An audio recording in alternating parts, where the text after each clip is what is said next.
Okay, we are back with another episode of Survivors of Tarnstead.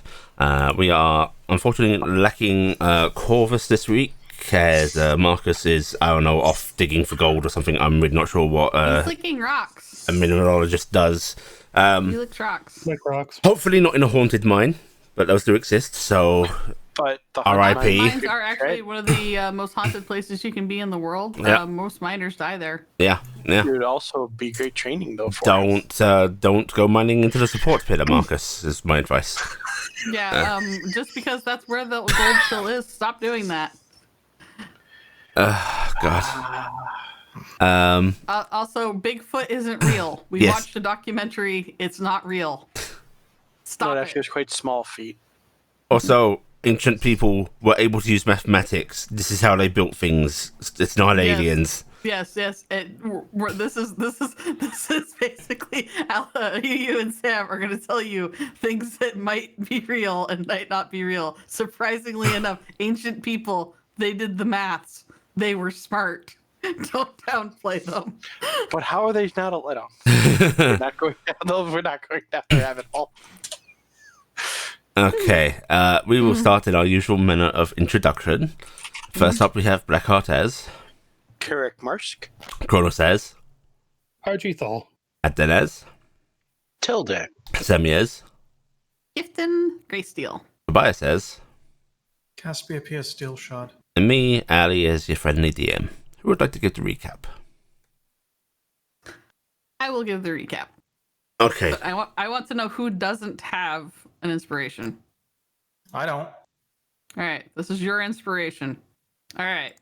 So last session, we began with starting at the Landor matter, where a car zoomed by at high speed. Tilde, Carrick, and Corvus went inside trying to find the car, hoping to take its sweet, sweet fuel so that we could light the entire city on fire. No, the investigation of the Landor house started, trying to see if there were any hidden items or artifacts that could be related at all to the first dragon's appearance that we know was going to happen in town. They split off in their various different ways using different mechanizations till they found porn and drugs, and Which is the highlight of it. it was the highlight of that's honestly the most important thing that was found. Eventually they found a crate with a magic belt in it, which was super amazing legendary item, and they also found a case that had various magic items, a set of armor, a set of clothes, and the letters, which were the most important thing, as they were implicating Lord Harcount and the Landors possibly helping them come to Barras all those years ago, which was like hundreds and hundreds of years ago. The group ended up reconvening back at the King's Mercy, where they discussed the various items. They had previously gotten permission from General Roselle via sending through Telde that they could keep the items from Harcount and maybe the other thing, and everything else got turned over to the Shire Reeve. The party talked about the items about Harcount, discussed what they might do about it, and then came to the conclusion of, hey, let's just go give it to Harcount and see what he gives us, because man's crazy influential and crazy wealthy, and keeping him on the up and up and the good side is probably better than trying to face off against him. Maybe shifty eyes, not sure. So the group went over, saw Lord Harcount. He fed us cold potato soup, which was a delicacy. He did not have the appropriately sized utensils or plates for Gifton and Care. We will remember this. That flashed up on his screen. But Care was human sized. Yeah, he was human sized. But we will remember this. And the Harcount tried emphatically to let the party know that even though he's a vampire, he's not a bad guy, and he's pretty cool, and he only, pays people for stuff. He doesn't actually kill anybody anymore, and party really mostly didn't know what he was talking about. Mostly was just trying to confirm with him that they really don't want to know. They just thought he might want this, and they were hoping maybe get a good favor out of him later. The party started discussing about the things that they're interested in, came up with the first dragons, started talking about the empty and Hea and various other subjects. came up. Harcount revealed that he actually has some relics that he got from Noran, which might be very important, that apparently draw life or get shrouded in life and do things and draw bad things to them. And he was planning to move them to Dolvwood in the next year, which he thinks might be related to this first dragon coming to this place as its landing point. He offers to let us move those items probably a month before the time we think the dragon's coming down. He also offers to arm us with a dragon killing weapon that he has as his prized possession, as long as we give Zbaxies. Very important that the give Zbaxies happens. The party then went back to the King's Mercy, feeling kind of good about themselves. Okay, that didn't go so bad. We have the auction of the Landor estate tomorrow as we were all settling in for the night. Corvus came. He had gotten a bunch of blood drawn. He decided to, we don't know how much blood he took of himself, but he was like 48 hours into not sleeping and had decided to take a bunch of blood and then go drop it off at Lord Harcount to get his wound looked at, because Harcount was like, ooh, yeah, talked about his own disease. And while he was lightheaded, he tried to convince Gifton to give up her obsidian-headed arrow that is really good versus Gentleman, and Gifton refused because she thinks she still needs it, and she thinks Corvus can ask other people about where to get one, and that would be simpler than him taking it and trying to figure it out on his own, and for an unknown amount of time. She gave him 2 sending stones. One was to Rizal, one was to Lady Gentle. And as the night continued on and everybody started to go to sleep, Carrick saw the stars starting to wink out one by one in his dream, and that is where we ended. Okay, take your tasty inspiration, hand it over to Cassie if you want. All right, I'm gonna lick it first. Here you go, Cassie. Take a tainted one. Right. I know, my saliva's in your mouth now. It's like a remote kiss. Ooh, it's Oh like my. a sending saliva. This is the weirdest fanfiction I've ever We are seen. not inventing that spell. I want to learn how to spit at people at range like that. We call it the spat sending. Okay. That's what enchanted spittoons. You spit into it, it launches your spit out of another spittoon. Just imagine it goes to another plane. We're gonna get the message one day through it. Stop spitting in our plane. Oh, and at one point, Carrot got yelled at by his grandma. Yes. Yeah. Yes, he did. Isn't that like par for course right now? Carrot got yelled at every session. Trying to be a Carrick. good dragon. Yes. The dreams go much as they did last time. Stars blinking out, forms moving in the dark, a great eye opening, beholding the world and beholding you. And you wake up. Nothing new, nothing altered, just that same unsettling feeling.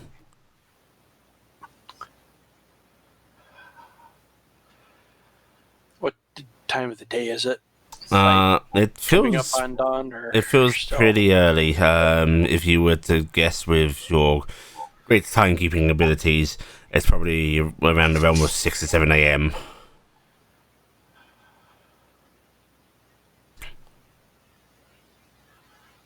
Gonna look for where Varel is first. Hope that he's Pharrell Asleep. is beside the bed, splayed out on his back. okay. So I see the Z's coming from him. So he's still asleep. Although he's doing that really unnerving dog thing right now, where like one of his eyes is like open and rolled back a bit. Oh God! Oh, I hate when that happens. hmm So it's like, are you awake? This is why you know all things, dog.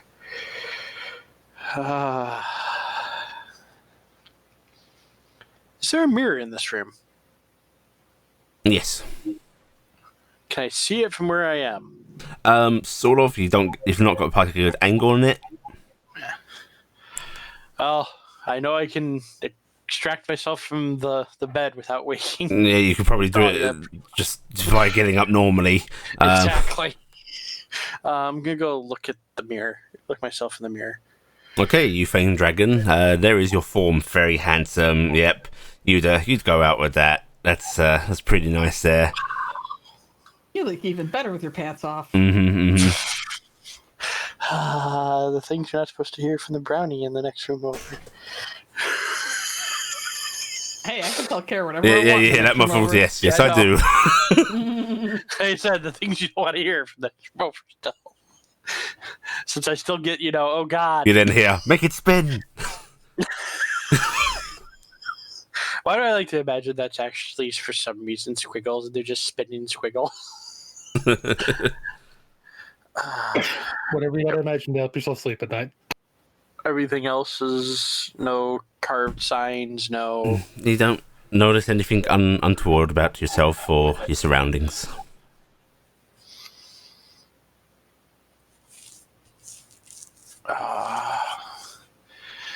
I'm gonna dig out the old glass dragon. There it is. That same sort of glimmering Poke that bear. specks of light within it. What was that, Gifton? I said poke that bear. I mean, not the first time. Oh, I woke up and nothing's wrong. What can I do to mess this up? Seems to be the same. Give me an investigation check. No, its wings way more saggy after what. Yes, the overheating of 30. Yeah, it looks exactly the same to you. I'm gonna put it away. Maybe if you heated that wing up a bit, you could reshape it. Talia, can you breathe? I know how to heat it up. No. You'll melt like a hole in the table at this time. Gonna pack it back away. And do I hear anything from downstairs? No, not yet. Is it a time that normally I would? It's around this time that Elias normally starts getting things ready. But it is also, at this point, I believe, a Hev Day. Which, well, he would be getting a bit more business than usual. It's not too unusual for someone to get a late start in the day. Okay. Because I think you guys have missed a day moving the calendar forward, if I recall. I don't know how to do Previous these with day the calendar, we had so no. I think we're right. And in that case, it's an Ida day, which same thing applies. It's the weekend. Yeah, because Corvus time traveled on the same day that we went and saw Harkout. Okay. We So, hadn't rested. Yeah. it is the Ida day. Calendar. Calendar. The Google Doc one we use, right? Yeah. No, nothing seems There. unusual, so I'm just gonna, for now, climb back, get into bed. Okay, you get back into bed. RG spent the night at Marissa's, and she actually rouses fairly in the morning. It seems to be a habit she's gotten back into, since returning and getting into work again. But she just lays there with you. As she sort of turns her face and goes, "Well, I've got a late start today. My shift doesn't begin until the evening. So do you want to do anything?" Go for a walk. I think that'd be nice. Mm-hmm. And she will. She'll smile, probably admittedly having been up for a little bit, because she's probably gotten more of a habit of trancing rather than sleeping as a general thing. Yeah, and she doesn't get up immediately. She seems content to lay in bed for a while. But eventually, the both of you will get up, get dressed, and start going for a walk. She actually takes you to a different place to go get some food. Feels weird eating while you work. Understandable. So if you can have a nice leisurely morning together. Cassie, how do you spend your night? You went to bed, I assume. No. No? Cass is in a very hyper paranoid mood right now. Okay, so did you spend the night huddled in the corner of your room holding a broomstick looking at the doors, windows. Kind of burritoed up, reading that book all night.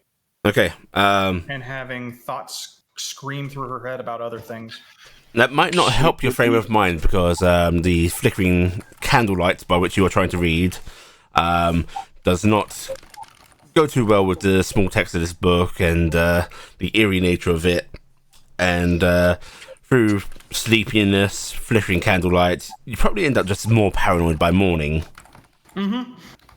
Everything that happened yesterday? Oh, yeah. She's a nervous wreck. And you're probably actually startled as you hear a cacophonous noise outside. Sort of. Now, is it at the window or is it outside? Outside. Cass is creaking the window open with one javelin in one hand and peeking out. Okay, what you see is across the street, a woman has just dumped a great big basin out of the window. Pulling Cass's head. Cass is pulling her head back in, closing the window. I don't appreciate the fact that the centaur armed with lightning javelins is prepared to hit anybody in the street that makes a noise right now. Children, don't scream. It's fine. It's called unnatural selection.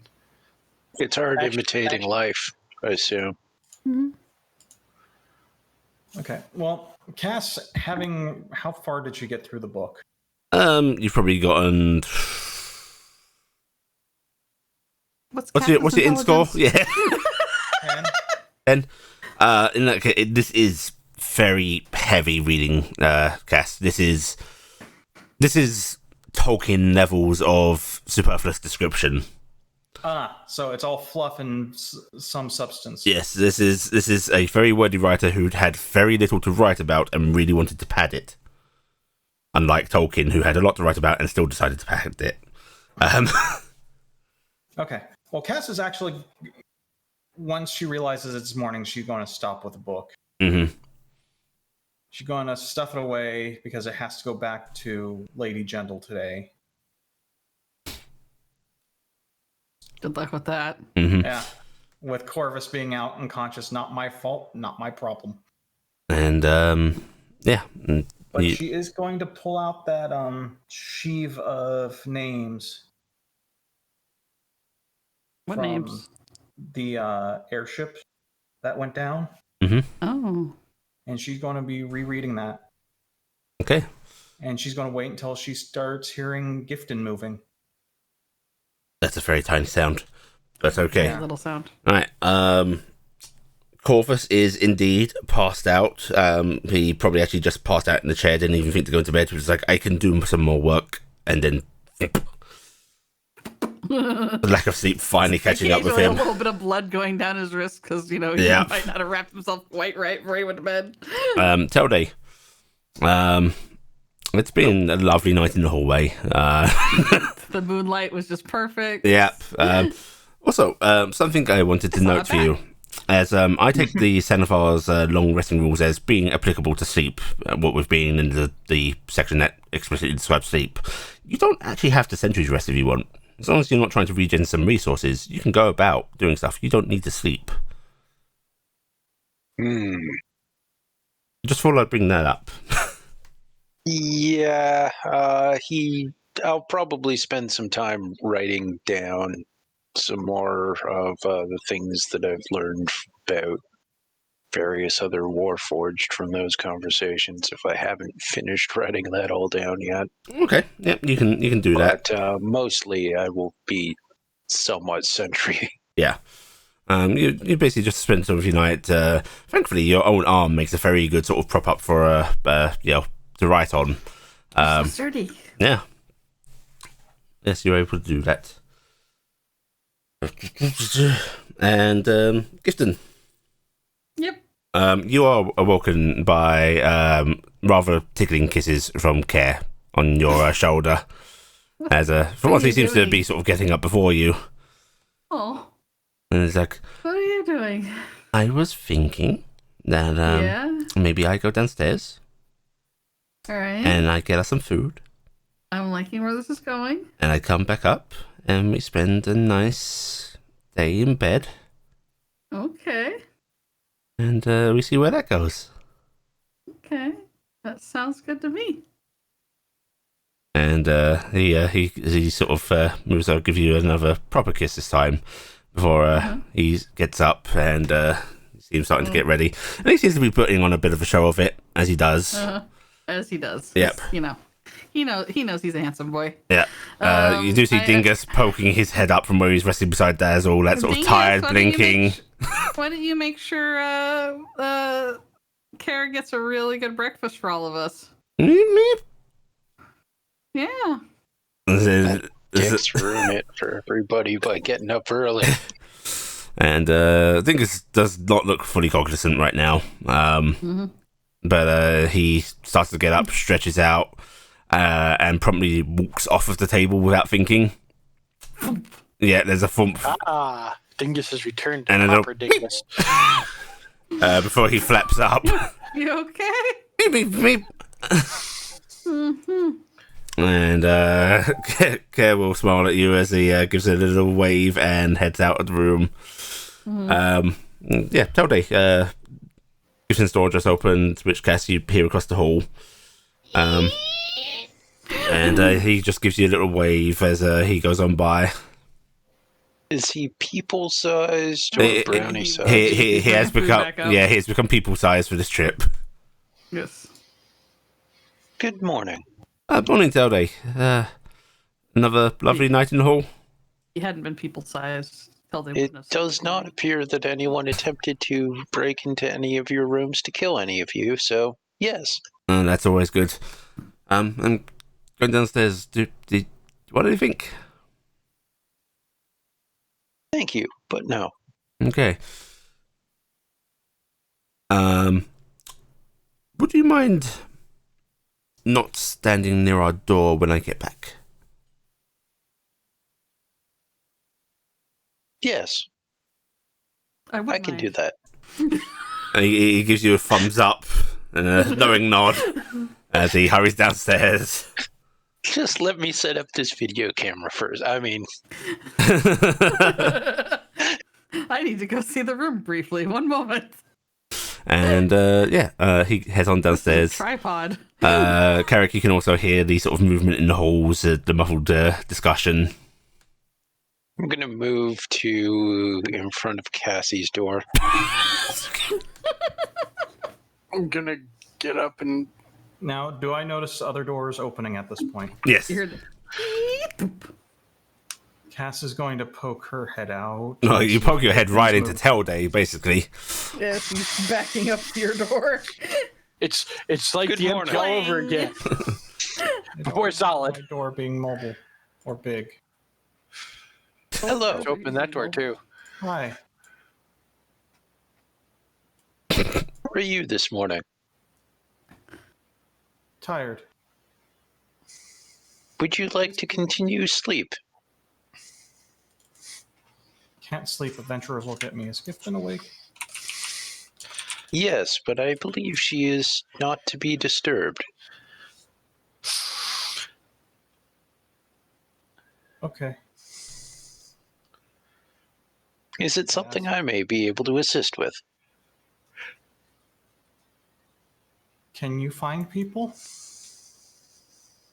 Some, yes. Cass's face changes. Wait, you can scry? Oh, no. Oh. Were there particular people you were looking to find? Yes. I see. That's why I want to talk to Gifton. Care is downstairs if you want to be Sneaky. quick. Go. I can attempt to distract. Moving past Telday. And this is a horribly unkempt Cass. Her hair's completely down. Both head and hair. There are no bows. She's dragging just mops around with her of hair. Thank you for saying that, because I was actually wondering if they're real mops. Gifton, What? can I come in?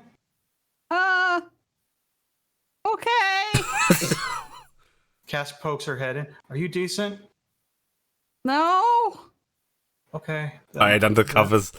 Hide under covers. I figured we were on the bed, so I'm just gonna blankie. I'll pull my top over me really quick and first on the bed near me. This is complicated. This is hard. Okay. Yeah, come in. Cass is poking her head in. I was wondering if you could help me with something when you're decent and ready to do stuff. What is it, Cass? I'd like to see if you can try and find someone for me. Who? My mom or dad? Okay, what do they look like? Did I have anything of my dad's in the crate?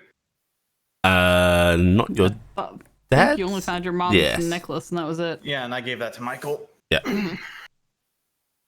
Cass is going to describe him the best she remembers. Okay, I want you to give me an intelligence roll. If I can find the right thing.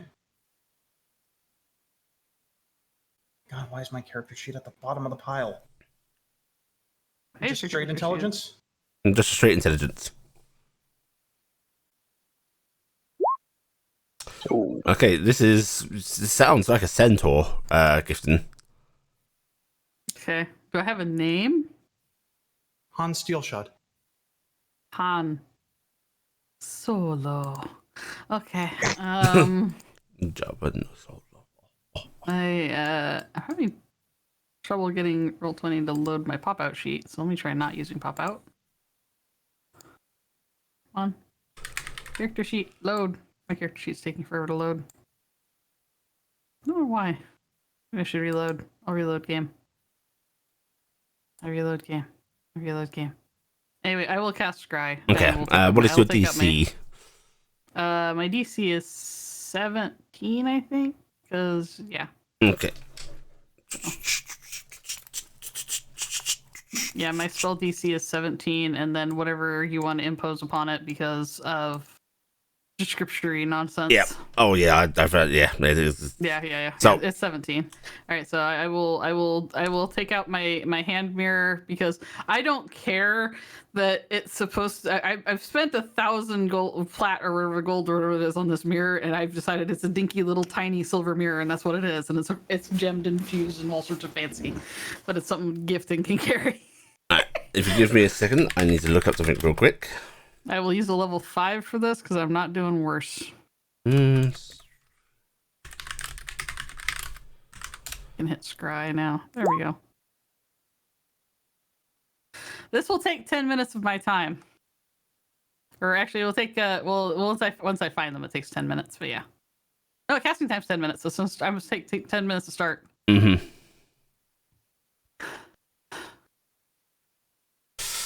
Okay, I need It's gonna go to the bottom of the stairs.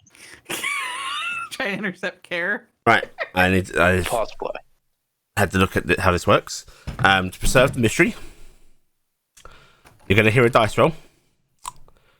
So I'm gonna roll it, even if it wouldn't need a roll.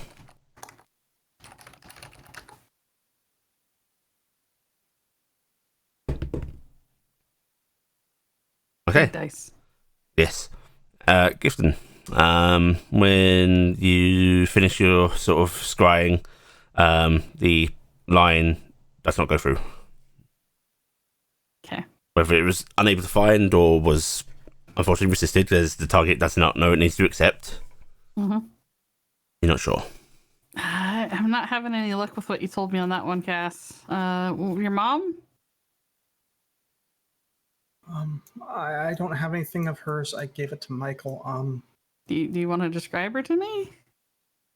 Cass is going to describe the terror of her life that was her mother. Okay, give me another int roll, please. All right, I would like to use the inspiration I got from Shannon. You need to get your own from now on. But yes, you might want to use that. Good thing you used one.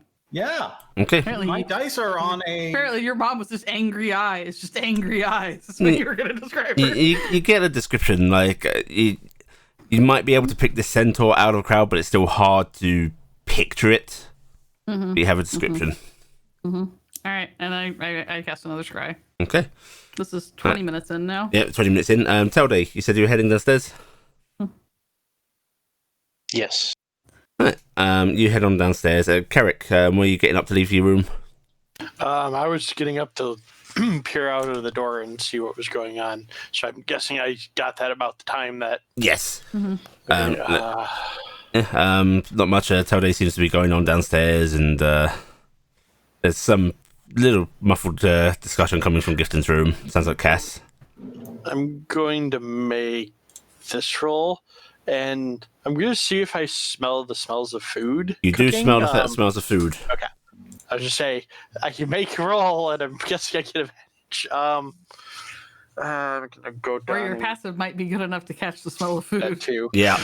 I'm gonna go down and get some breakfast for me and Talia. Okay, And I'll Telday and Carrick. Telday, you coming down. Carrick sort of follows behind a little bit. When you come down, you arrive to see Care basically starting to move chairs down off of tables and such. It seems like he is doing the prep down here while he has convinced Elias to cook for him. And he sort of gives you both a quick nod as you come on down. But I was the one that always gets in trouble for trying to help do work in taverns. Well, I mean, he was doing this and I needed some breakfast, so I'm doing this. I was hoping he had somebody else could take Talia when she wakes up. I guess I'll help you. I'm waiting to see if he's got more. I'll just probably tell him to throw more on the grill. Are you prepared for the auction? Not a whole lot prep for being gifted. I mean, I thought we weren't going. Are we going? I should ask her. It's not until later today, right? We've got a lot of money. So I guess we're as prepared as need. How do auctions work?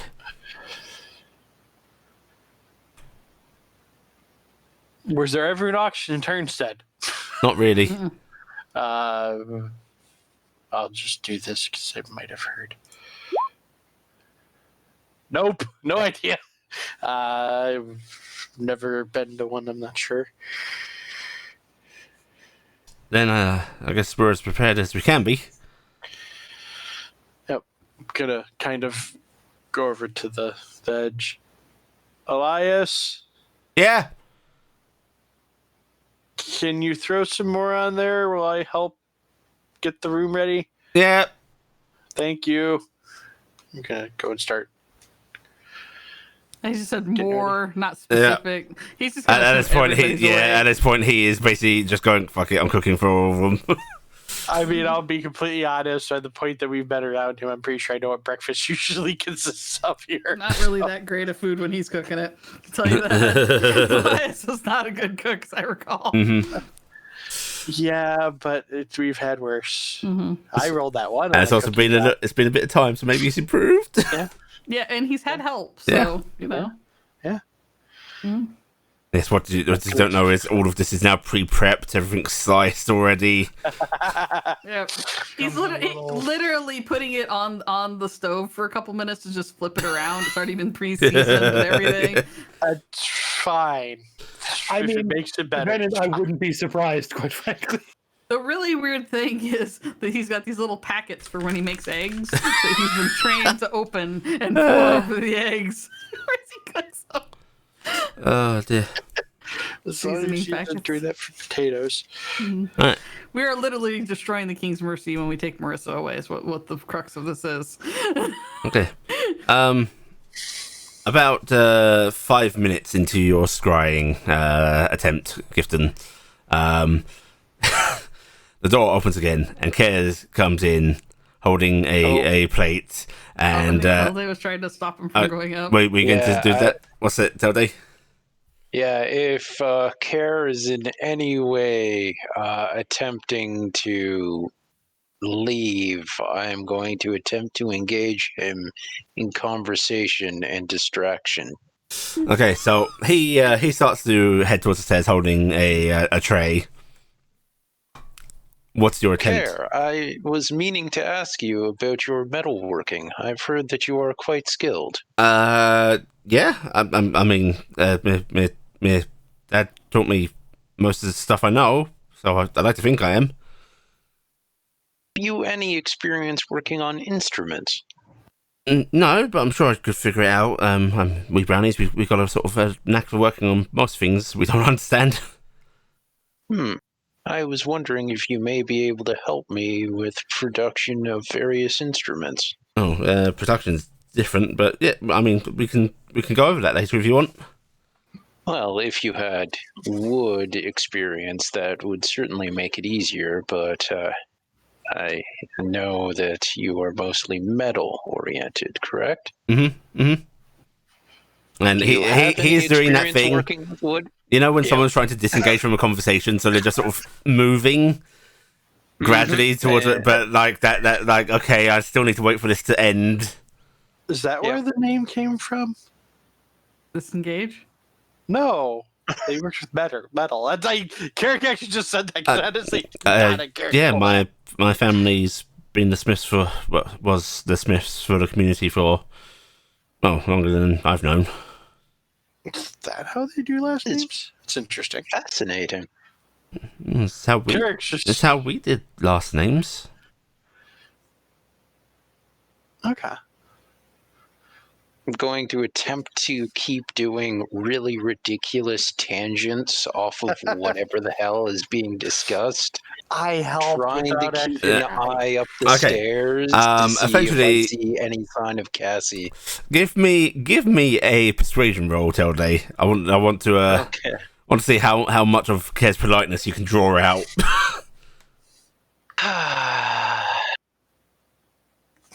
I want to do this. Oh, okay. All right. So you finished your scry uninterrupted, Gifton. I know exactly what's going on, and I'm actually holding up too. Kerr looks fairly agonized downstairs. He's even giving you sort of help me glances, Carrick. He's every once in a while testing the top of the food, trying to see if it's still warm. Yeah. Yeah. Dragon's breath, burn the food. Oh no, we have to get more. Right. Let's give this rollsy woolsy. Unfortunately, this does not go through.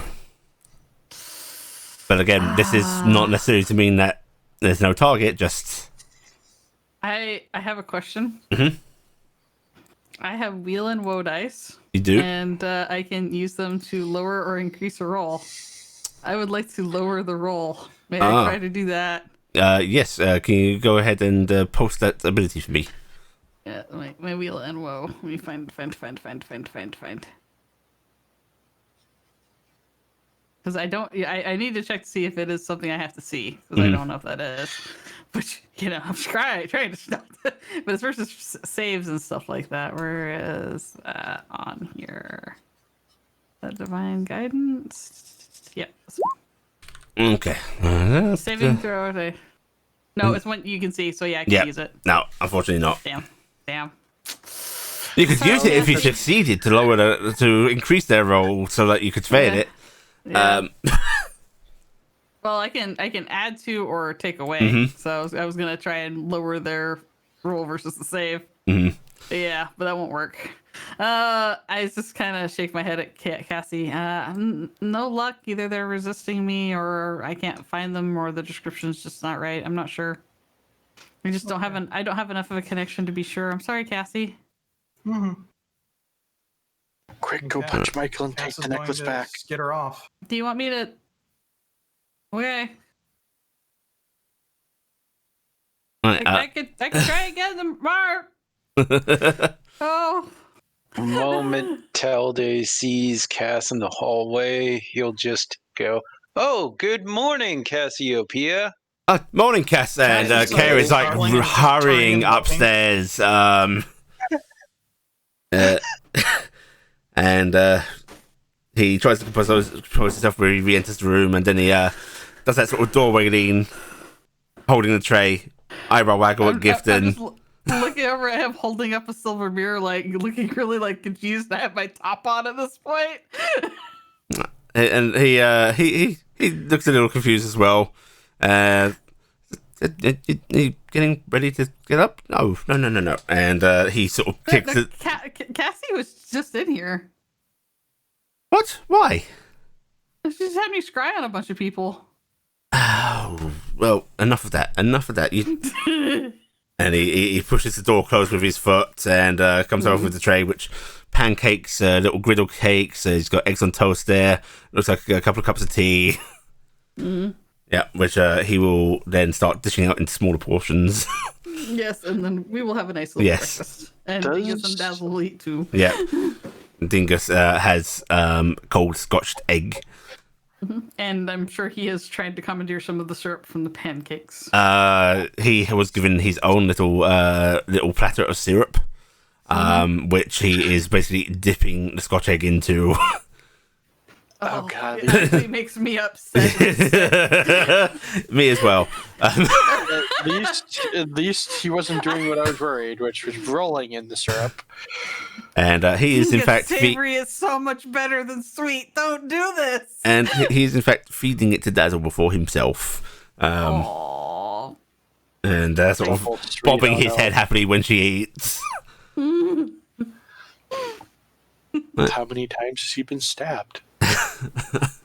Right, well, he's been poked a bunch with that stinger. Are they immune to their own poison? I will say yes. Isn't that just sweet poison? Or at least they are resistant to it. Just imaginary. You just ever see a woozy dingus now and then.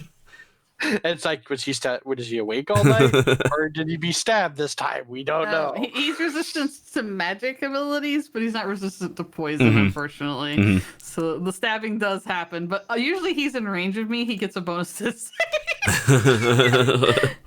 Wait, you still do that? You still? Oh yeah, because you're familiar. That's right.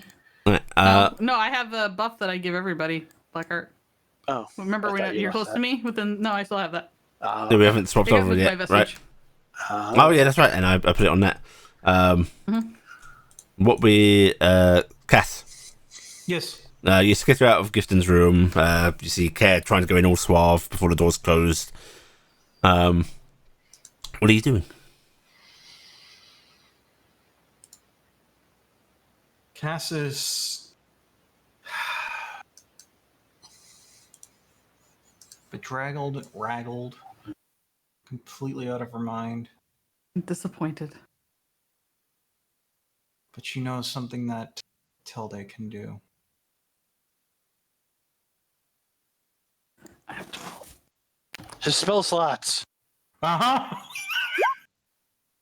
What are you rolling? This I was rolling my wheel and roll dice to see which ones I got back. nice.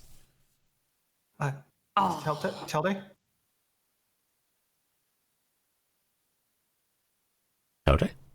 Head in.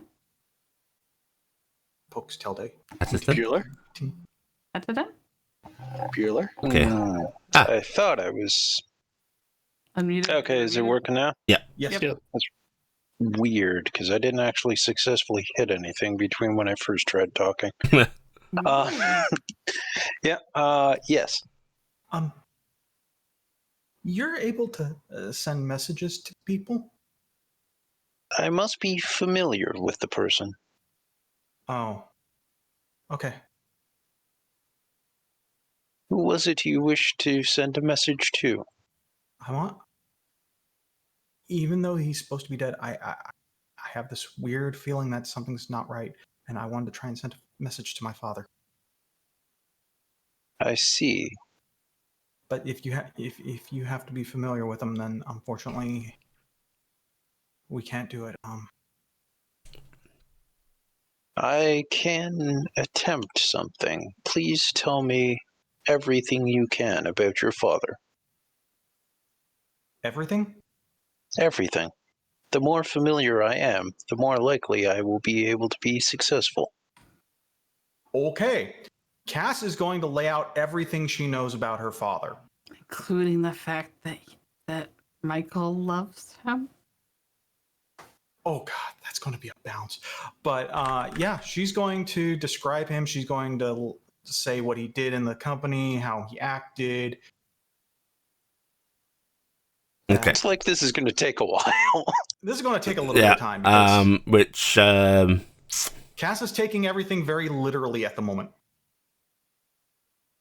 If you want to take your time with this, Yes. we'll actually turn this into a persuasion check. This will be sort of charisma based. How fluid you are with it, how good of a description it is. If you're taking your time, engaged in conversation, I will allow that. Oh god, charisma. Unless you'd rather the int check, I don't know what's better for you. Actually, the persuasion check would be better because there's a bonus there. Yes, but there's then go also a negative. Mm-hmm. So I will. What's the bonus from? Proficiency. I actually have a +4 in persuasion. How? I don't remember. I'd have to go back and look. I mean, are you proficient in it? Yeah, I am proficient in it. Okay, so you have it as a proficient skill. Okay. Yep, which That's is probably- Is your what you got charisma from- -1? Yeah. Yeah. Okay, yeah, that'd be That's why what it's it's for. We share the same charisma. I remember that. Okay, so I will let Telday know everything. Ooh. Oh my Telday, god, my fucking dice yeah, tonight. you're letting her talk. You're letting her describe this, and being a man of the arts somewhat, if this was a melody, you'd probably gouge out your ears. This is not good description. It's not good. She's comparing him to some very odd things, I will attempt to ask pointed questions as to description, what he looked like. I will try to. His hair is the color of a well-used bar mug. It's not great. Okay. Keep trying to ask questions to try I don't know. and It get really the depended on what answers. the lighting was like in the room. Okay, in that case, Thank you for Blood is making there. me relive my horrible interviews that I've had with various subjects. Where I in have that to case, ask the same Talday's question 7 prodding. different ways. Talday's prodding will count as the help action, giving you advantage, so you can roll once again.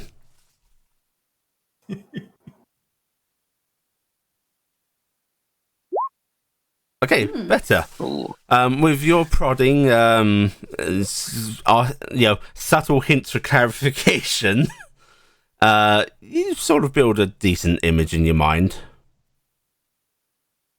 Whether it's accurate, it's hard to say because, again, you only had the descriptions go off. Hmm.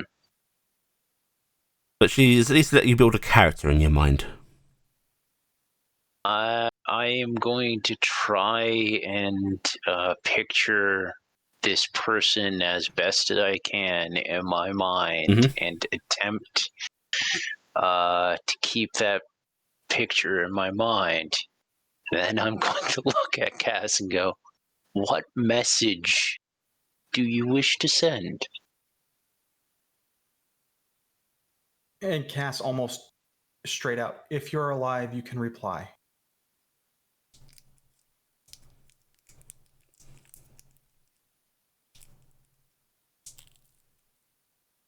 Okay.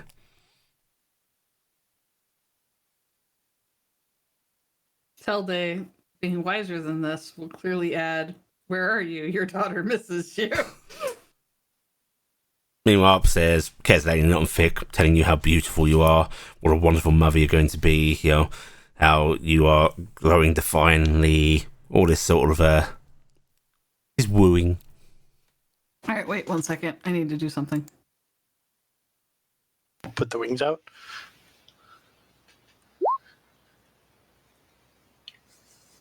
Oh yeah, the man is both in love and horny. Oh, okay. So he's not. He's not trying to cover something up. He's not trying to make up for a mistake. You've seen those days. He's just trying to get back in those pants. Okay. And you get the feeling that the family talk has actually led to some invigoration.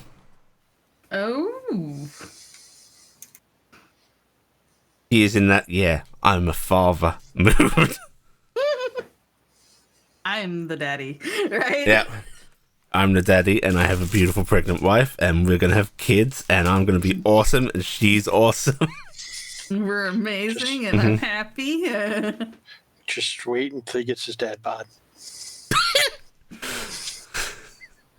I can't wait to see a slightly tubby care. Hey, dad bod care is gonna be the best. It's just basically gonna be Parks and Rec's Chris Pratt. I'd hit that. Wow. A lot shorter. Gifton's already hitting that, so that's good. Far shorter. You're currently hitting Guardians of the Galaxy, Chris Pratt. I can picture at that point he'd wear the ring more often just because the ring doesn't have the gut. Yeah. Goddamn perfection. I just imagine we get some just regular normal humans in Beacon, and they find this out, and they're like, "Wait, there's a ring that can make us." What? I'd rather it be Parks and Rec, Chris Pratt, than Thor with the beer gut. Yeah, not quite that far. That's that's not even dad bod anymore. That's just sad. That's sad bod. Yes. That's beer pregnant. That's the best adult. Gifton and Care standing in Beacon, ring on, the top, ring off, different kind of hot.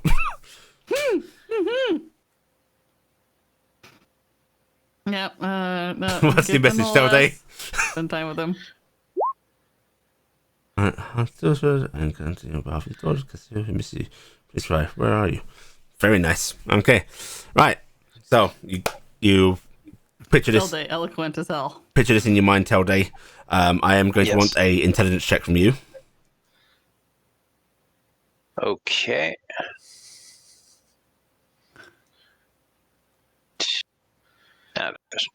Why do I not have sense? Very nice.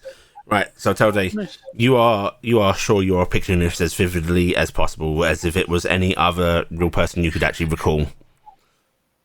So when the sending fails, as sending really just cannot target someone you don't know, it cannot target basically a fictitious thing you've made in your mind, you're pretty sure it's not because of any inaccurate information.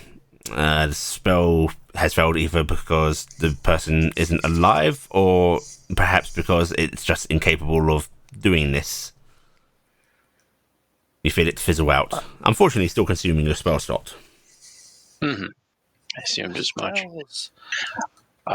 Telday is going to attempt to be as compassionate as possible. Oh, I can't wait to hear this. And he's hand goes out on shoulder.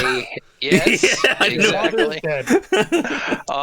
And unfortunately, because it is more or less a knowing what to do, but not the right feelings behind it, it's going to be very robotically, suddenly hand on shoulder, not gently placing hand on shoulder. The hand is supposed to be here now. Yep. Cassiopeia, I am sorry to inform you that I am unable to contact him. I am unsure whether this is an inability to contact because he is not familiar or otherwise. I am sorry. But, Carrick, you're downstairs, yes? I would have probably. You're waiting for food. Yeah. Okay. So his food's done first because it was put on first. Okay. Yeah. Then I would be still downstairs waiting. Yeah. I will allow you an Arcana roll, as you're a little more versed in magic.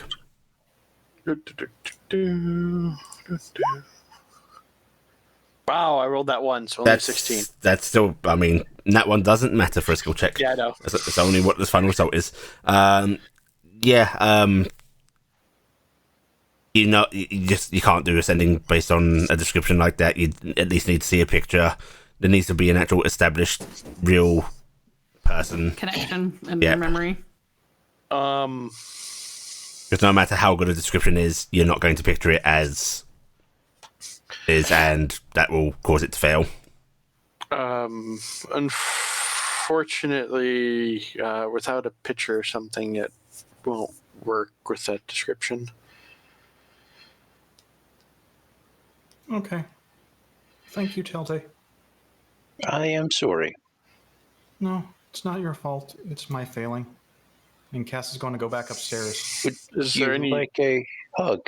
Cass is already gone. I'm just imagining Telde's hugs like You're just having- straight like bear hug. You're having the sad Hulk music playing as you're going away, Cass. Pretty much.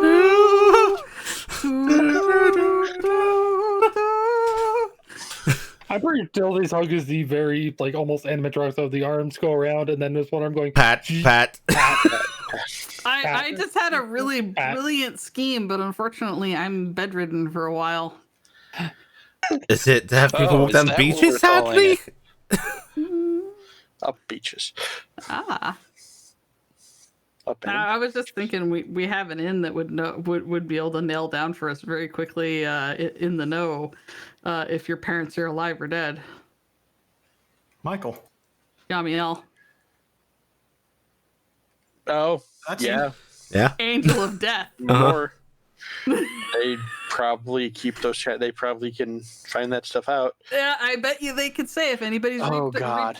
reaped the shield. If they died, they should should have been connected. Yeah. Is there any? I will Is it- do an intelligence check. See if you can to come up see with if this. There's any? Yes. I was gonna say this is probably be a Telde thing most of all. I think Telde would get that with a 12. In fact, Telde, I wouldn't give it as a 12, but I'm going to give you advantage simply because you have had recent in-depth discussions with an Angel of Death, so it's in recent memory. All right. I'll I'm just taking it re-roll for. then. I'm going for a 15 at least. There we go. Yeah. Yeah, okay. Yeah, you're able to think about this amazing idea that's come from beyond. Damn I it. may have Telde's another stealing my option. thoughts. No, I just have a psychic connection with you. Cass, please stop going up the beach stairs. I have another option. If she's already up the stairs, then Yeah, you sat there thinking about it for a while, so you have to go get her. Tilde is going to raise a hand up like, I have an idea.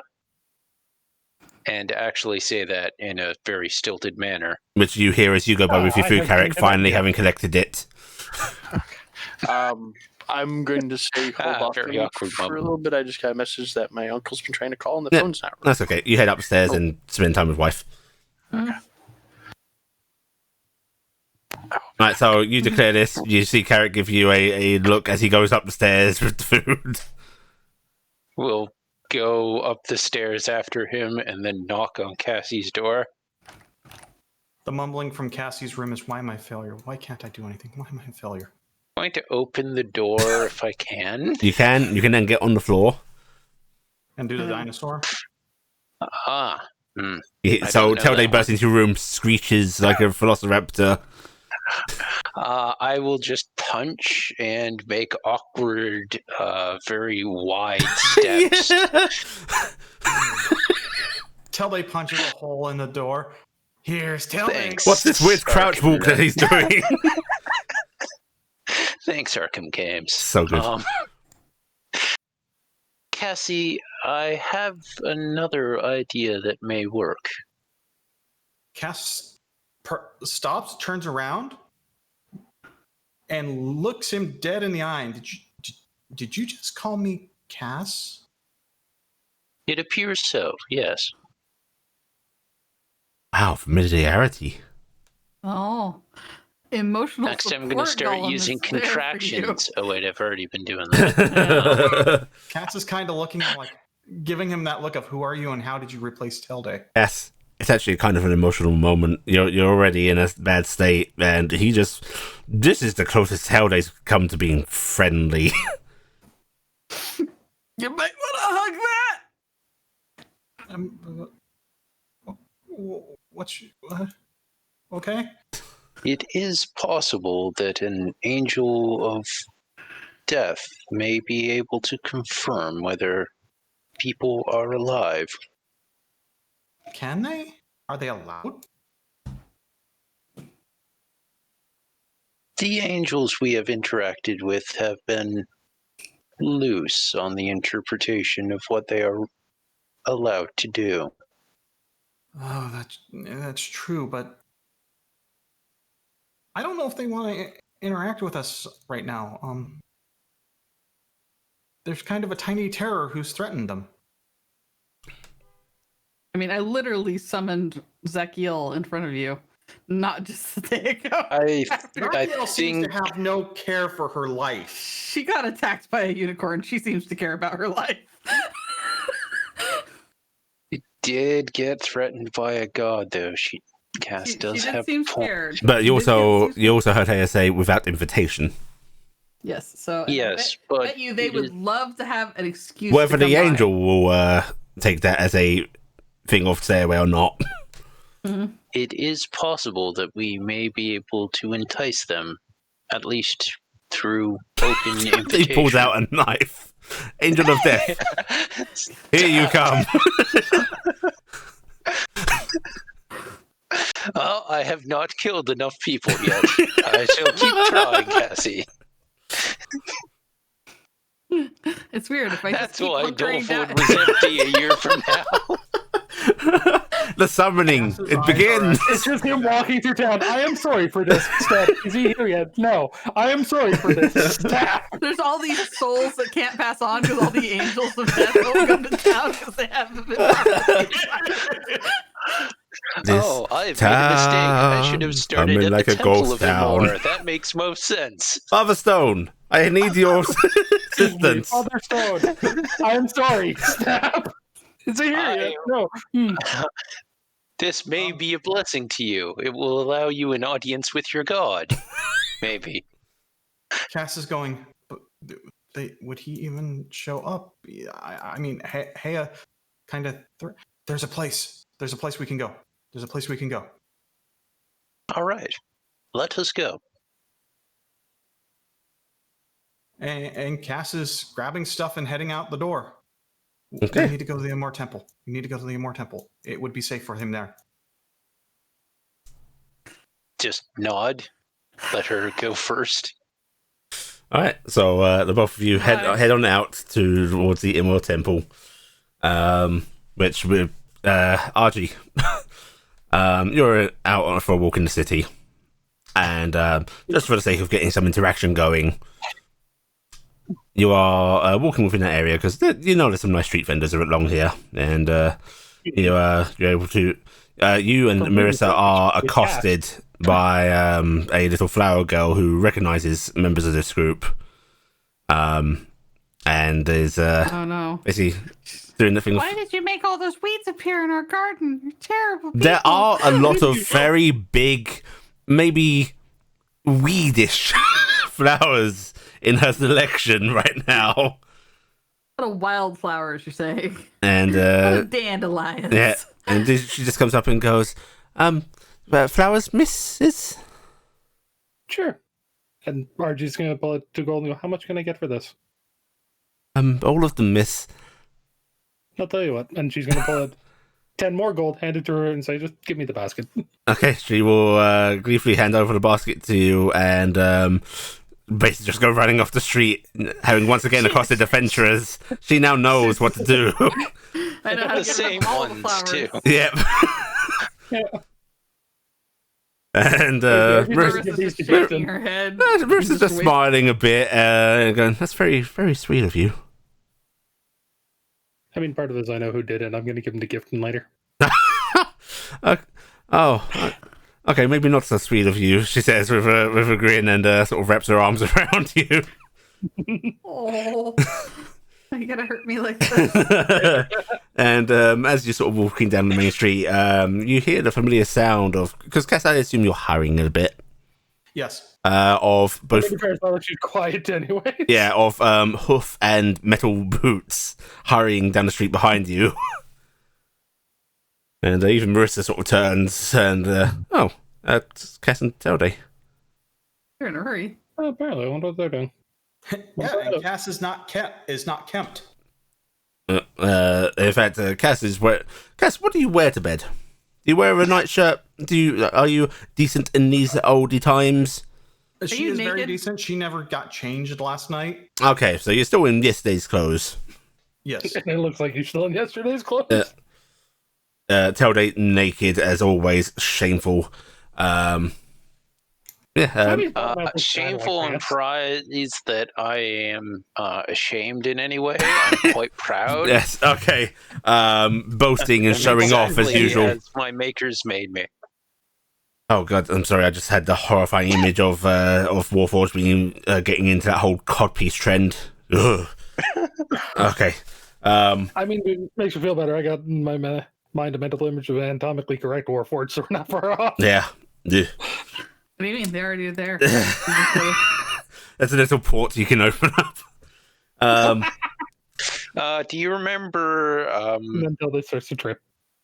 From Dusk Till Dawn? Yes. Yes. Tom Savini's Yes. character? Yep. That's what you want. Okay. Right. Need a level of artificer, but sure. Oh, Yeah. thanks, Jax. Yeah. Cass and Telde, you see Marissa and Ardy. Marissa actually gives you a wave. Cast waves as she just continues by, dragging hair Oh, everywhere. okay. They're not stopping. Hello. Hello. What's up with her? She is attempting to contact her parents.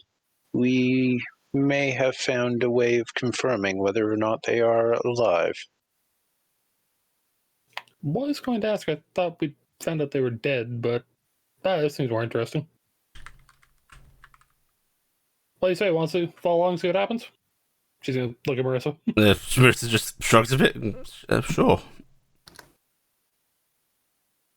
I think we must hurry. We've already Good fallen behind. Probably a good idea. Alright, so you will hurry along after Cass. You arrive at the Immor Temple, Cass. Father Stone is actually outside right now. He's sweeping basically the steps of it with great big Are you straw gonna lock him broom. outside of his own church while you do this? Because No. And Hey, churchy boy. he smiles as you Jess, arrive. Jess is not going to be rude about this. Oh, no, I'm saying I was actually encouraging it, but okay. Cassiopeia. What brings you by? Stone.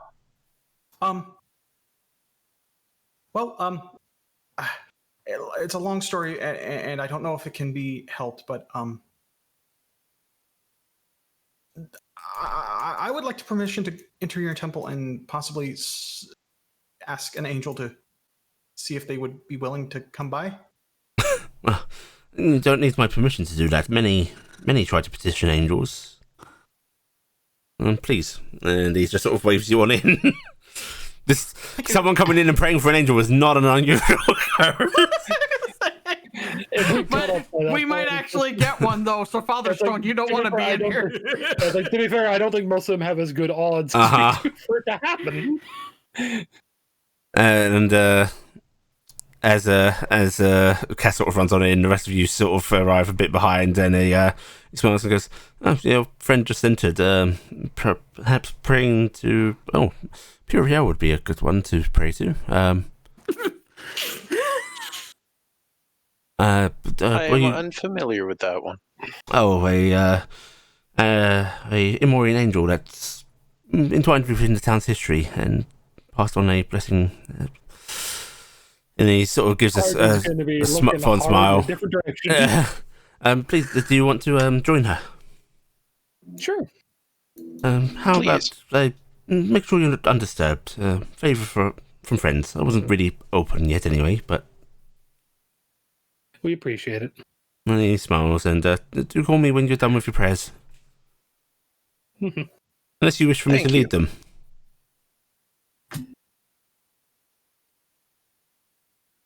I think that one's up to Cass.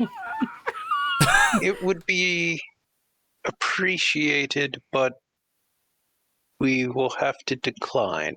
It is likely better that this is... More personal. Yes. Well, I understand. Please do go ahead. We'll head inside. Yeah, we'll go inside Marissa in arm. Yeah, Marissa's sucking her teeth a bit as she enters the temple. She's not too accustomed to doing this. Which Father Stone does not comment on. He's a polite man. And you join Cass within the little temple. I mean, to be fair, even if Father Stone wasn't a polite man, when it's a woman locked in arms with one of the town's saviors, you don't say anything.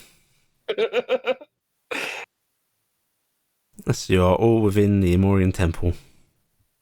Sorry about that. And you even hear the door being sort of closed behind you. Not in the for sort I'm locking you in way, just, here's a bit of privacy. Cassiopeia. Cass is actually already near one of the pews, kind of sat down. I don't think you can Legs sit tucked in a under pew. her. No, They're Fish all is laying. beside it. Yeah. She's That's like actually by one of the starting to pews. get into a prayer form. Okay. Or at least what she assumes is one. For a centaur, Clapping. Kick ass.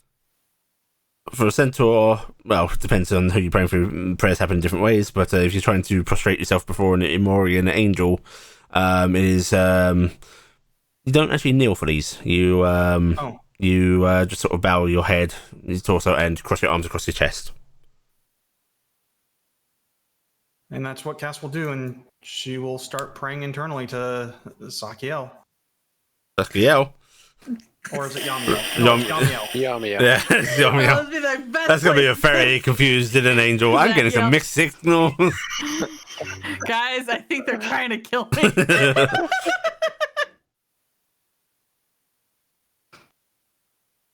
Okay. Let us pray to Yamiel.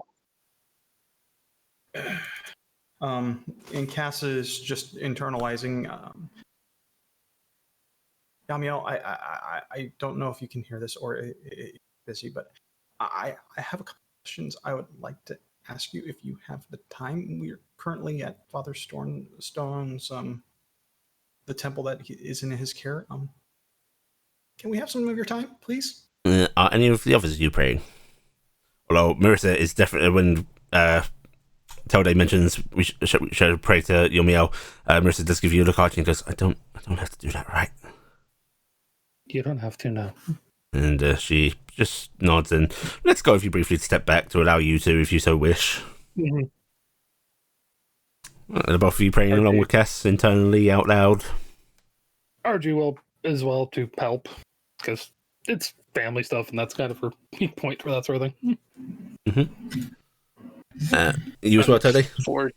Unfortunately, Telday isn't really well versed in religious action, and so he's just going to say out loud, Yamiel, if you would be willing to grant us an audience, that would be appreciated. Okay, so Cass, I want a religion roll from you. You're going to get advantage from RG. Unfortunately, Telday has not lowered the DC.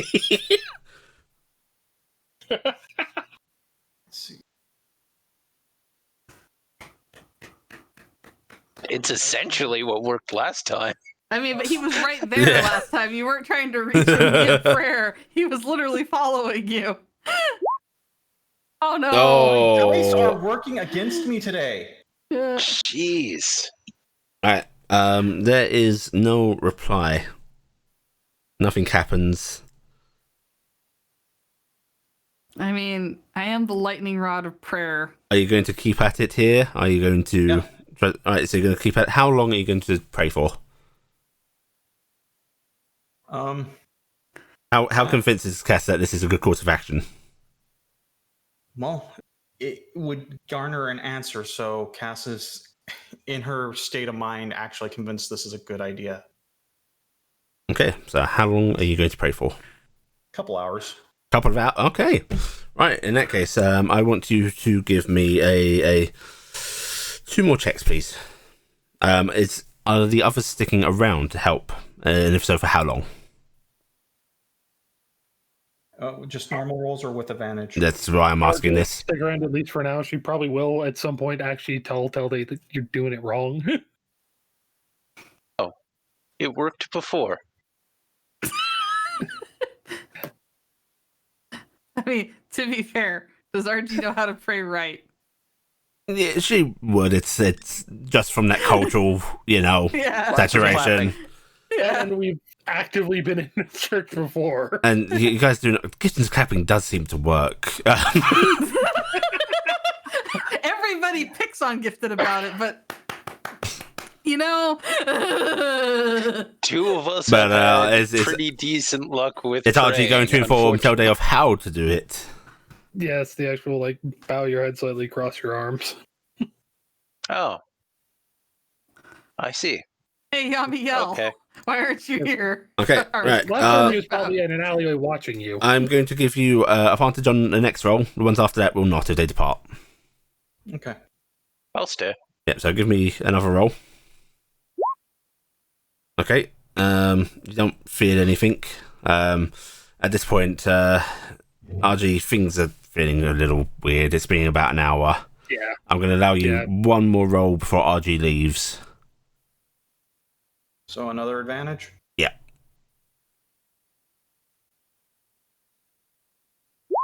Which, oof. That my wisdom. dice hate me You have no wisdom bonus, so I mean, it's just what it is. I have Religion's an int. it's in. Yeah. Oh, but still, you still have no bonus, so it's what Yeah. it is. As RG is leaving, Mhm. Telday is going to step to the side and attempt to cast Sending You're going to sending smart. on the angel? on the fucking angel. Oh, man. Okay. Even other planes might of work. existence, it should work. Okay, a creature with which you are familiar. You are indeed familiar. Does it say anything about planes? Range Target is on a listed different as plane than you. unlimited. And even to other planes of existence. Yeah. No, there's a 5% But there's a chance of failure. 5%. There's a Yeah, 5% right, so chance I of need failure. you to roll me a D100. The 1 to 5 is failure. And 2. And 2. Oh. What is your Alright, sending to Yomiel? Let's just type. Also, I'm going to give you a little heads up here. There's going to be a consequence to opening this line. Yamael, please visit us at the Dovewood Amor Temple. Cassiopeia has questions she would like to ask that you may be able to answer. Thank you. Okay. Telday, Yes. I need you to make me a wisdom saving throw as you get a reply. Oh no! Oh, God. It's angelic. And you... Okay, you will take half damage then. Okay.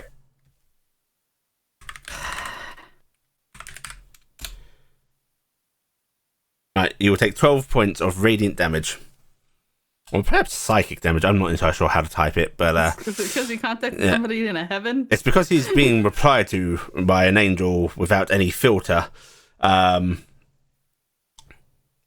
Yes, RG, as you're going to leave, Telday is going to stagger, and you actually see a bright light suffusing him briefly. As Telday, you hear, state your permission out loud for the child god. Oh yeah. I did my permission out loud. Permission is granted. For Yamiel? For Yamael? Okay. Yep, so Marissa actually jumps as Telday staggers, lets out a little screech. Archie will actually instinctively, when Telday does let out the go, actually put himself between Marissa and Telday. Okay. And the windows darken, and every candle in the temple goes out. As emerging from behind the altar, rising up, seemingly out of shadow, putting on a grandiose display of it, despite the familiarity, is Yomiel, wings spreading out. You called, and I have come. Thank you. Fucking showman. Angels, always got to be fancy. Going to put a I hand expect on the angel of Cassie's death. shoulder if she hasn't noticed. Hard not to notice this. She honestly hadn't. She was freaking trying hard. Cass is going to look up at Tilde. Huh? Oh! Why do you summon me? I had a question. I don't know if you can answer, but please, have you or any of yours happened to reap my parents' Han and Steelshot and Serendipity Steelshot? This is not information we would typically reveal. I can understand if you can't. His gaze seems to drift over Oh, in that case, bye. the four of you. Yeah. See ya. Okay, his, well, his, had to try. Bye. his gaze drifts over the four of you, and RG, you can't help but notice that it settles on Marissa for a few moments longer than anyone else. But his face remains impassive. Before it gradually drifts back to Cass. Arju does when she notices Bell kind of move her head in the way a bit and give him a bit of a look. And he just seems to move his gaze on when you do that. But it settles back on you, Cass. And your group has given me a lot of thought. You in particular, Tilde. I am thinking perhaps you are due a kindness. Would this information bring you comfort? It could, but it could also relieve some tension and give me the ability to give an honest answer to a person who also wants to know.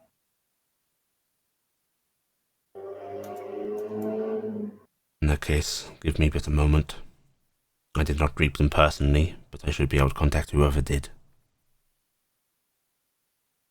And he seems to close his eyes. Across town, Gifton. In the middle of me and Kara having a good time. Yeah. I'm grabbing my head. But Kara's misunderstanding Can I for try- a moment. Can I try and figure out what that is? yeah, sure. Give me an insight check. Right. Wait, are you trying to put together what is in your head? Like, Well, is this familiar, I know or are what you the trying? noise is. Yeah, no. I'm Okay. trying to decipher Yeah. it. Yeah. Give me an insight check then. I'm trying to decipher. Okay. All right. Boom. Did it take? There you go. Very nice. It does not decipher fully. It does not come through perfectly, but you are able to get a gist of something. There is an inquiry being made. You can feel like there's a question there, and still shot.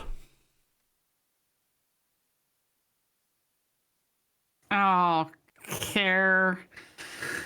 Are you alright? Killed Cass. Angels are talking about Cassie. I mean, this is talking about a lot of us, right?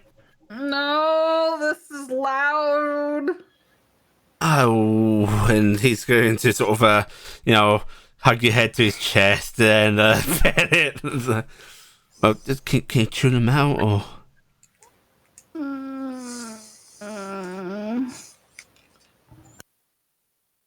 Oh.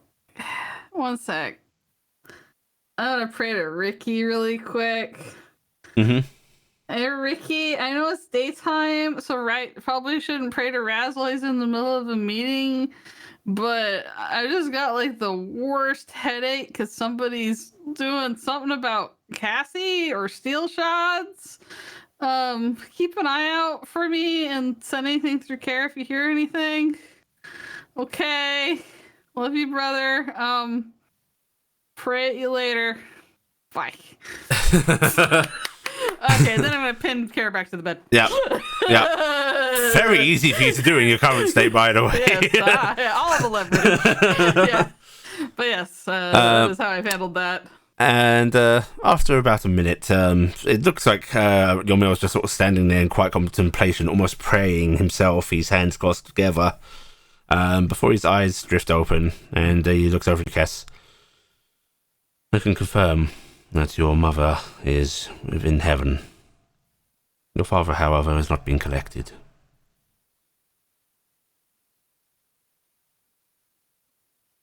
Cass is stopping and going, "Thank you." Is that all that you need? I don't know if you could do this, but should you ever see where she is, would you pass a message along for me? And let my mother know I'm sorry. It's not within my purview, but I can pass it on. Can you tell me where she ended up? Or who she ended up with?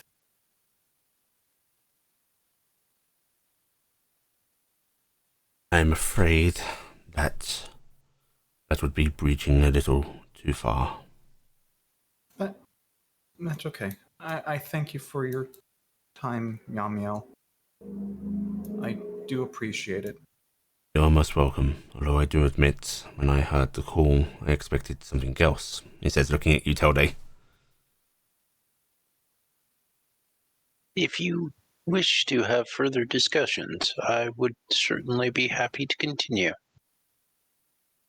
And then, if I am forthright about it, and do not stalk you, as the child god seems to be a little angered by, you would welcome my visitation. Yes. And he just bows his head in acknowledgement. And when I have time, I will see you. Nod. And more angels having time. Mm-hmm. Mm-hmm. Don't worry. Nobody will die for like 2 hours. It'll Don't be worry. really awkward. When he has time, he will see you. And he sort of spreads out his wings a bit in a grandiose display before with a flap, and he vanishes. And strangely, the candles in the church seem to relight.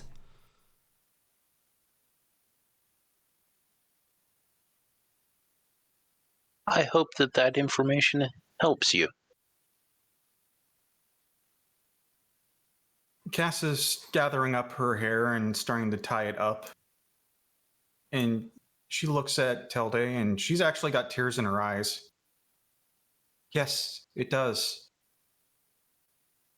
I have something I have to do. I am sorry about your mother. If I can assist with your father, please let me know.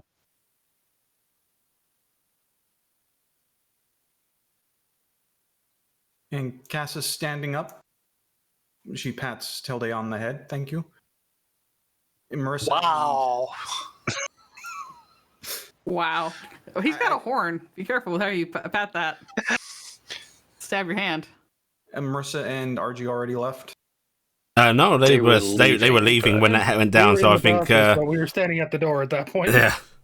Tilda is all singed and full of radiant burning. Which Marissa actually looks a little woozy now, and just that didn't feel good when he looked at me.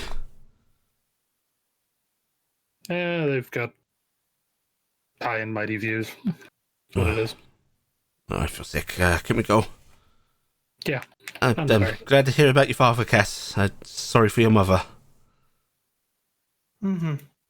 Well, Cass is stepping out and being very quiet. I know where one of my mothers is now. Yes, two moms. And then Michael crashes through the wall. It's weird. Yeah, let's just hope the other mom doesn't. I mean, two moms isn't go weird, off but and two moms start- and a dad, that's so strange. I mean, in the specific What is way, she from, your mom's is Zahar? actually weird. As in, like, one's. And you remember I mentioned Michael? Yeah. That's one of them. In her mom. And then dad. Cass is kind of shushing RG. Not in one of their temples. I don't think they know who mom is. I mean, I didn't. Oh, yeah, name. But, I mean, they probably do, and just. Let's go. Don't be surprised if they know. Yeah. Right away. No reason to leave. Just exit the temple real quick. They didn't notice. Shift the eyes. Hey, let's not talk about how we should have invented that. Just run a little bit faster. Out we go. You all right, Telday? Burns. Yes, I shall be fine. Okay. Well, probably a little on fire.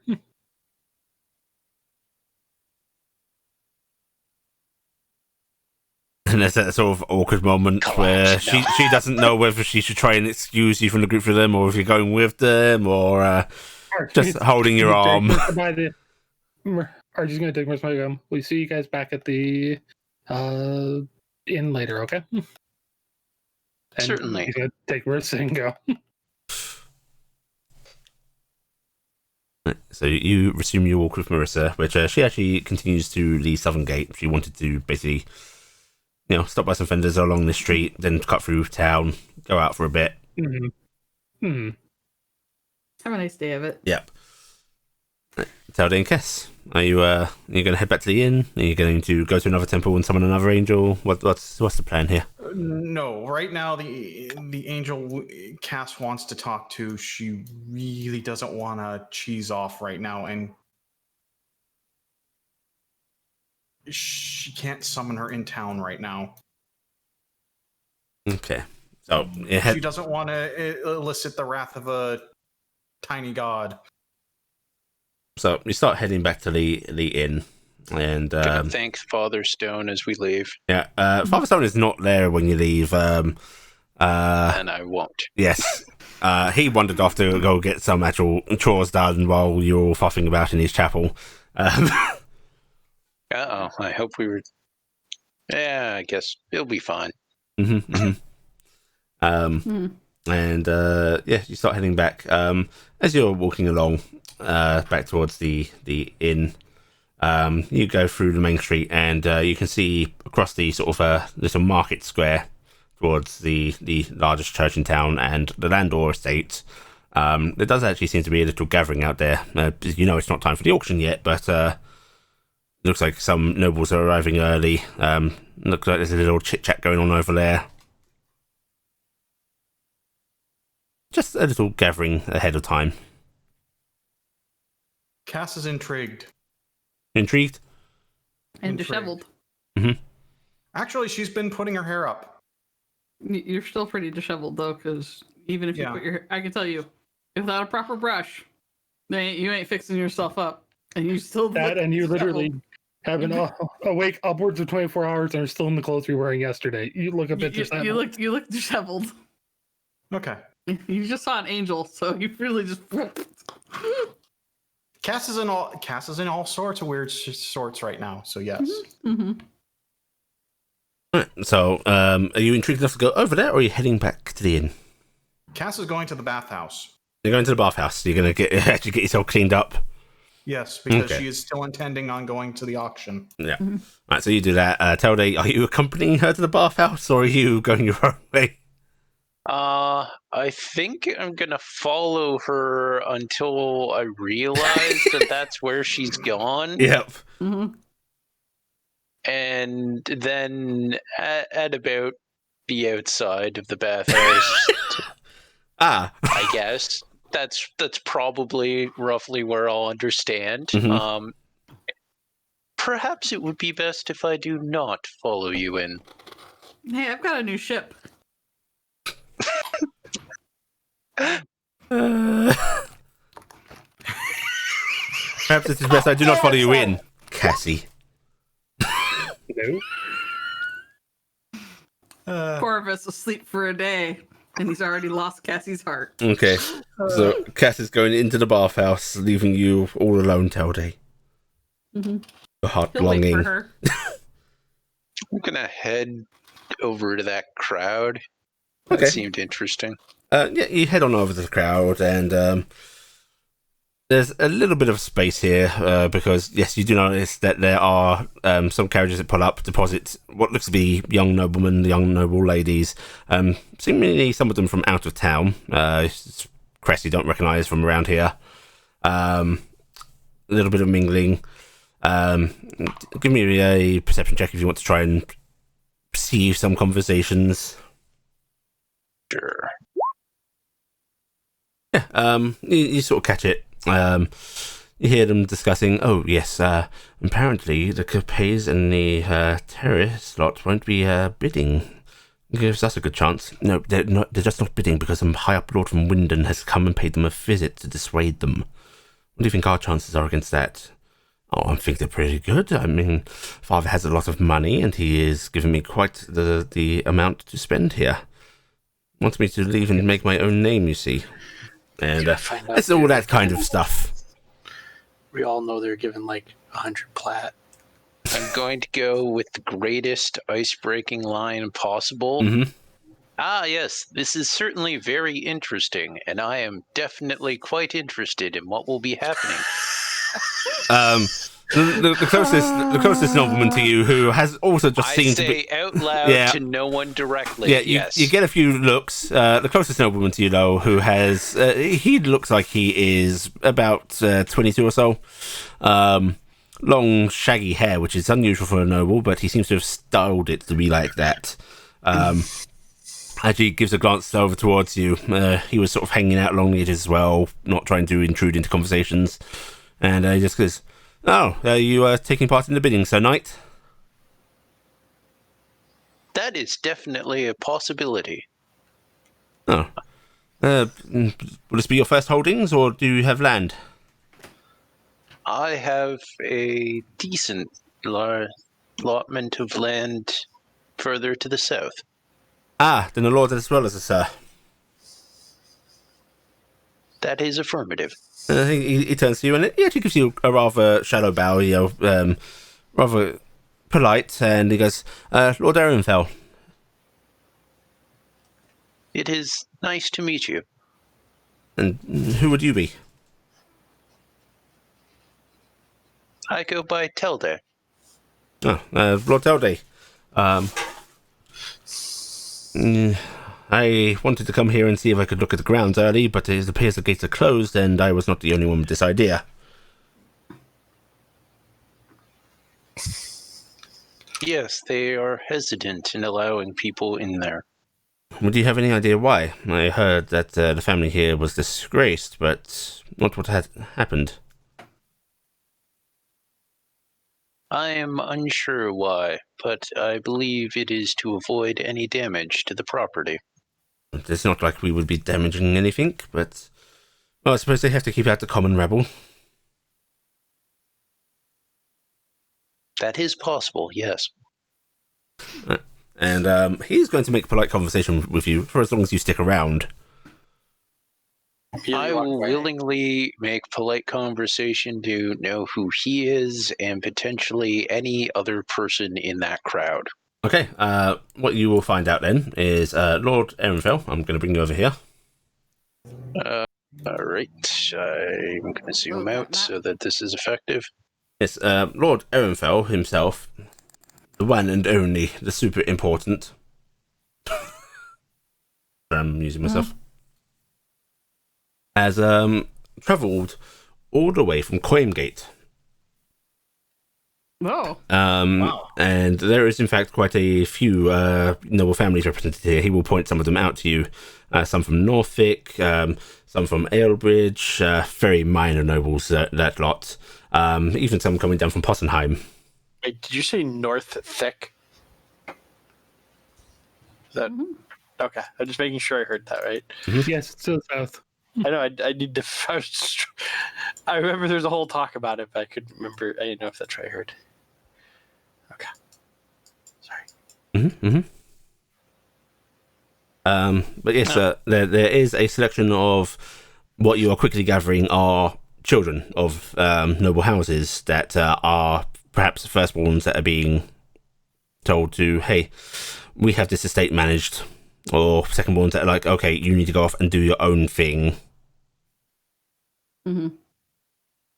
This is noble families that are taking an opportunity to branch out. As well as a couple of older nobles that are basically just looking to acquire a different property. Okay. Indeed, you do not see any representation from the Capays or Terrace here.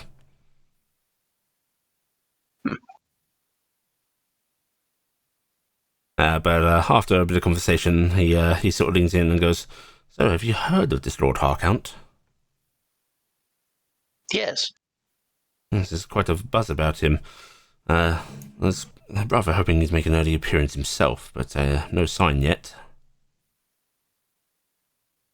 It is unlikely that he will be here until it is necessary.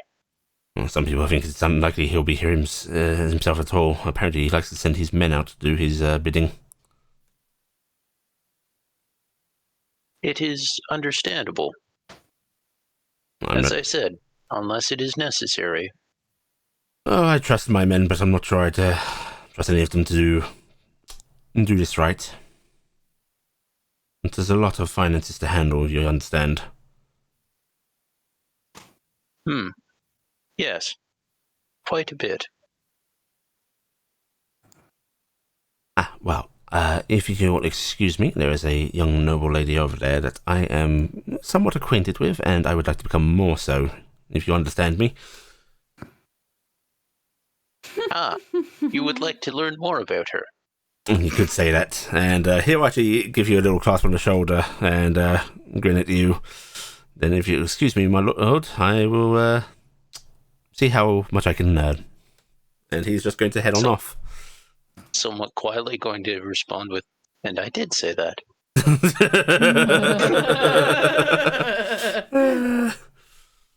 Yes, you find yourself alone. You can mingle with more of the crowd if you want, but he heads on off.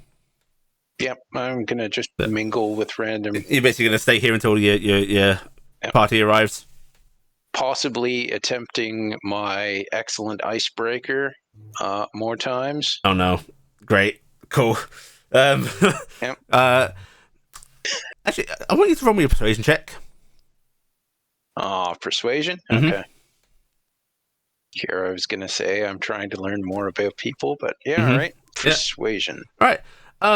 Your loud icebreaker, they actually start... A lot of the young noblemen start to assume that this is a jest. And quite funny one at that. Like, oh, what a character he is. So you are able to ingratiate yourself into the crowd rather nicely, and despite Telday's somewhat awkward nature, you do get into mingling. It's because Telday owns that he's awkward. Yes. Suddenly everything's just a joke. Yes, exactly. And you do get a couple of questions about, what, are you not going to remove your helmet? No. Man of mystery. Marvelous. Alright, cool. This is how you'll spend the morning. Oh, God. Alright. Gods be praised. Yeah. Right, Carrick. Yes. You do get Talia aroused, and you are able to spend a nice morning with her, which she seems to appreciate just the stay in bed times. Talia loves bed. I think you may have noticed. Yes. Oh no, you. Once again, you regret being next to the brownies. I think by this point I've slid Moved the bed over more. the bed to the opposite side. Alright, so you regret having to walk into the room when you return, and refuse to get back up and move to that side of the room. Yes, you spend a nice time in bed with Talia, breakfast and other activities. But before long, the day is carrying on, and yeah, you should probably start getting prepared for that auction.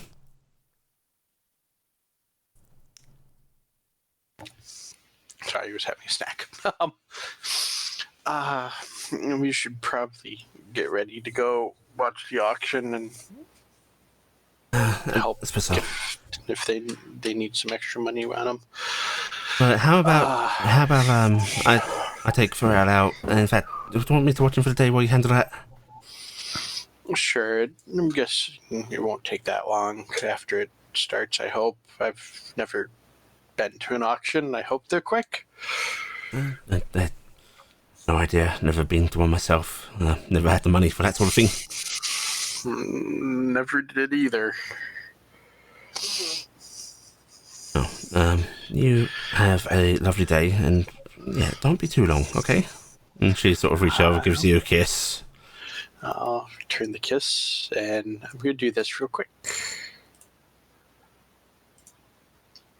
Are you handling your girlfriend? Nope, I'm looking for help. No. Yeah. Behave yourself, Italia, today. Yeah, you listen to Daddy.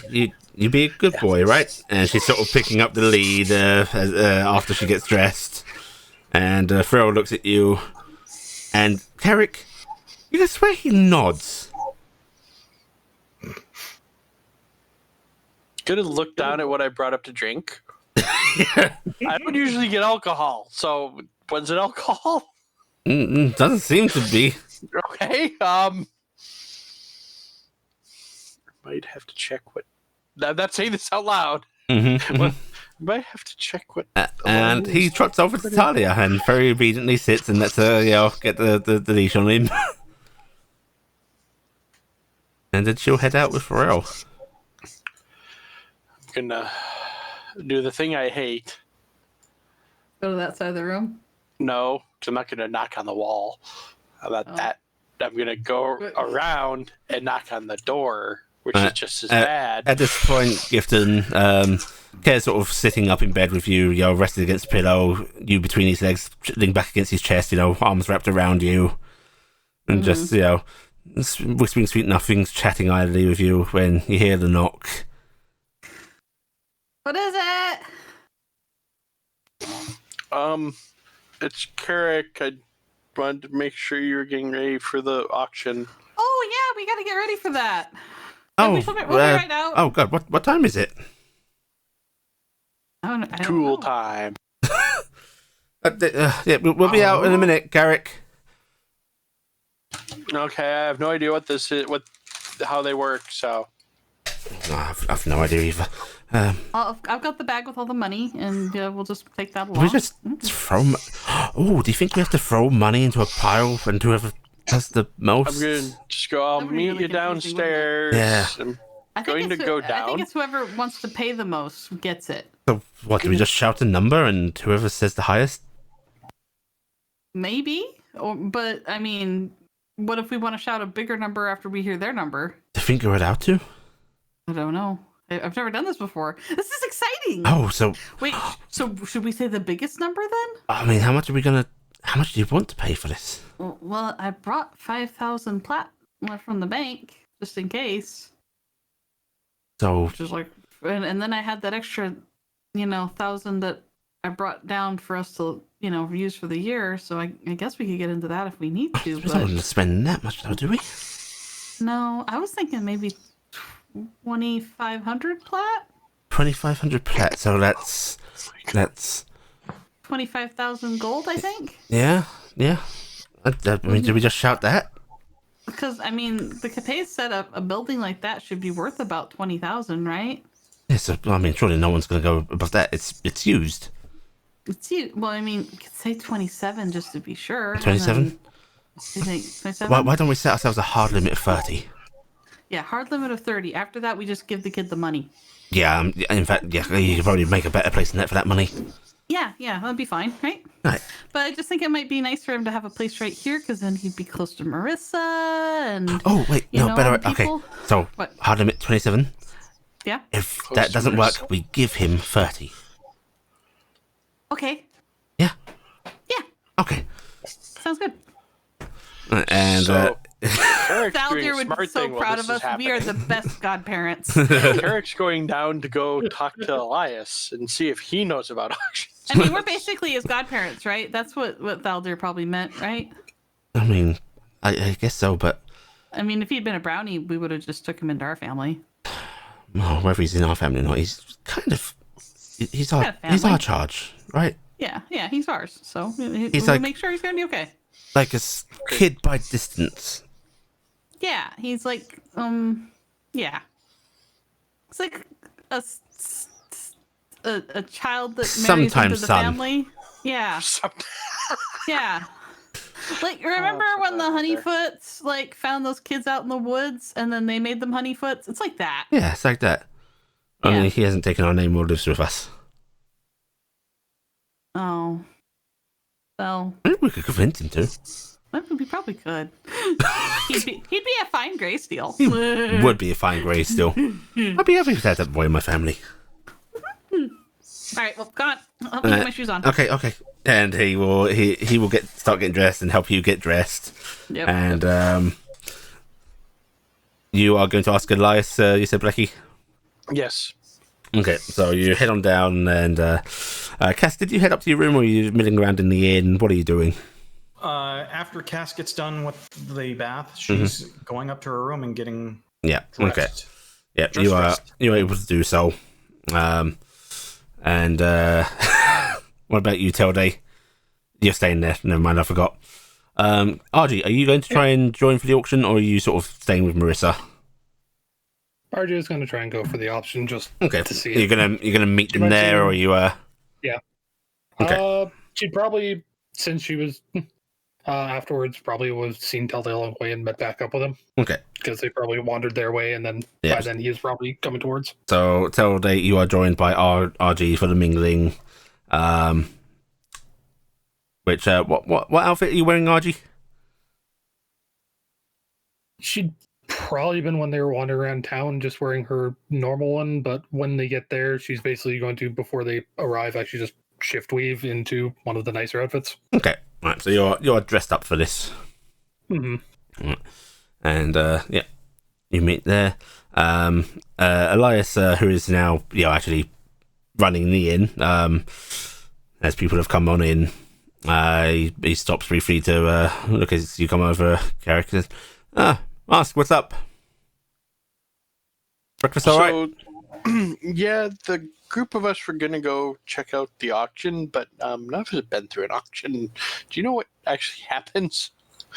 I've never been to a high on up auction, so I don't know if it's any different. But standard affair is you have someone calling for bids.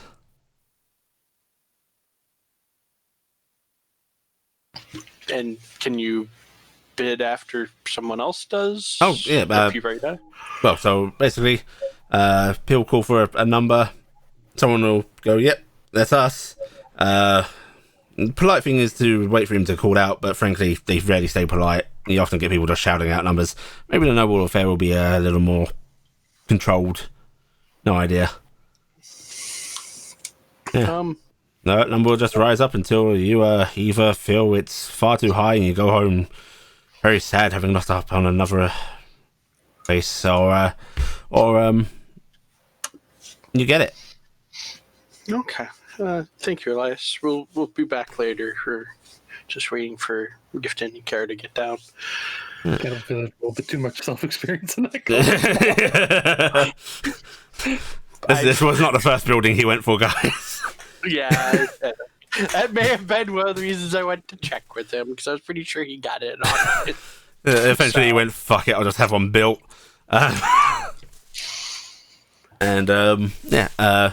Eventually, Gifton and Care come on down. Dingus has actually stayed behind with Dazzle, and doesn't want to leave her alone. Care comes downstairs carrying Gifton. It's like, alright, and it probably make sure Cassie's down on the way. You get a knock on your door. Yep, Cass is coming down Right, in the dress that Gifton made for her. Oh my god, you're wearing that? Yeah, it's the only dress she has. I made you other dresses. I have like 3 or 4 dresses I've made you over the course of this campaign.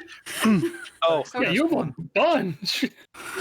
actually, when Gifton comes down, she's probably seeing Carrick putzing with the cloak, because I've still got the cloak of many fashions, so I'm probably adjusting it. I have my cloak of many factions, know. but I'm not really bothering wearing it right now.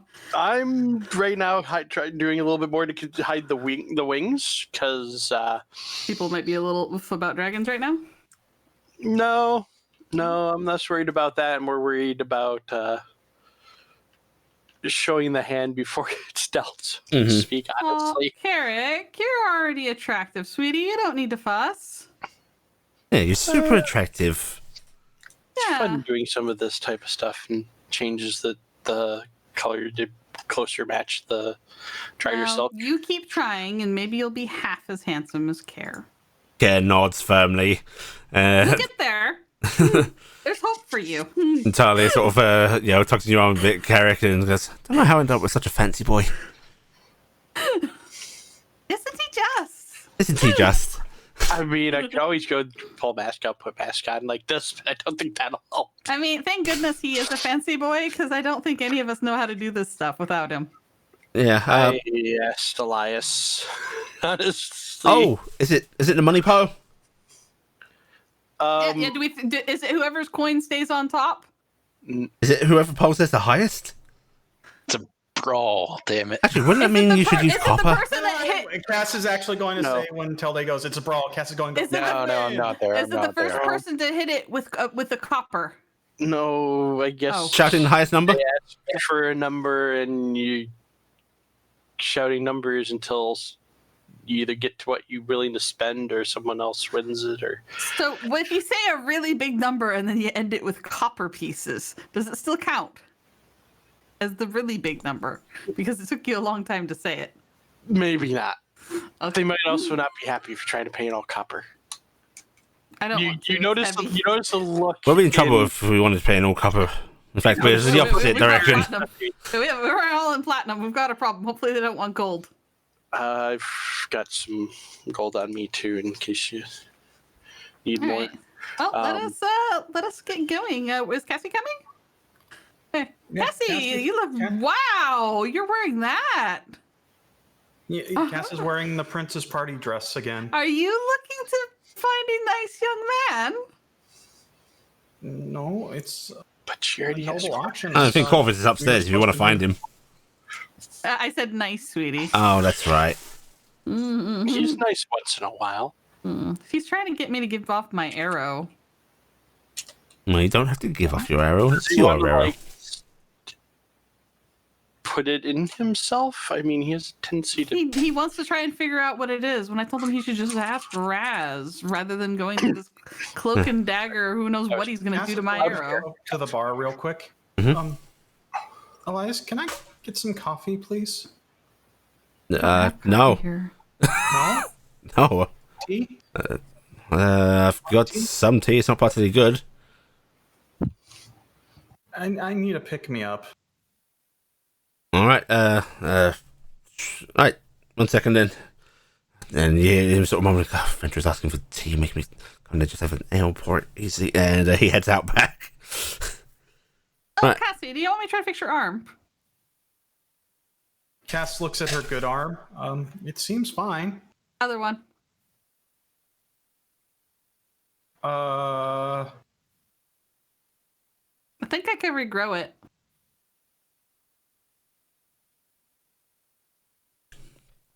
Cass is actually stopped and going, It's so I will need to think about that. Thomas spent a lot of the king's money on this. Okay. I'll just figure it out for her. Also, I think I figured it out. I figure a Faye could probably fix it. Yeah? hey, do you think that metal part that's actually in her arm will interfere with that? I'm excited to find out. Maybe we should have Corvus on standby. Isn't? I mean, I think you can heal her, but maybe if that needs to be dug out. It'll last for like an hour once I start, so... wouldn't it be like? Couldn't it be like just a really big slipper? Get, Oh, like, you think it will I'd, just like push it push way it out? out? Oh. No, like Oh. like it's stuck there. Oh, I think this is a little more ingrained than just being stuck on. Like a slipper. I just go. All right, let's just go. You can talk about this horrible thing on the way. I mean, if we just chop it off a little bit farther back, we could guarantee just get you a new arm. Are you heading with the cast, or are you waiting for your tea? I'm gonna wait for the tea for a minute. Okay. It takes about 5 minutes because he has to boil the kettle.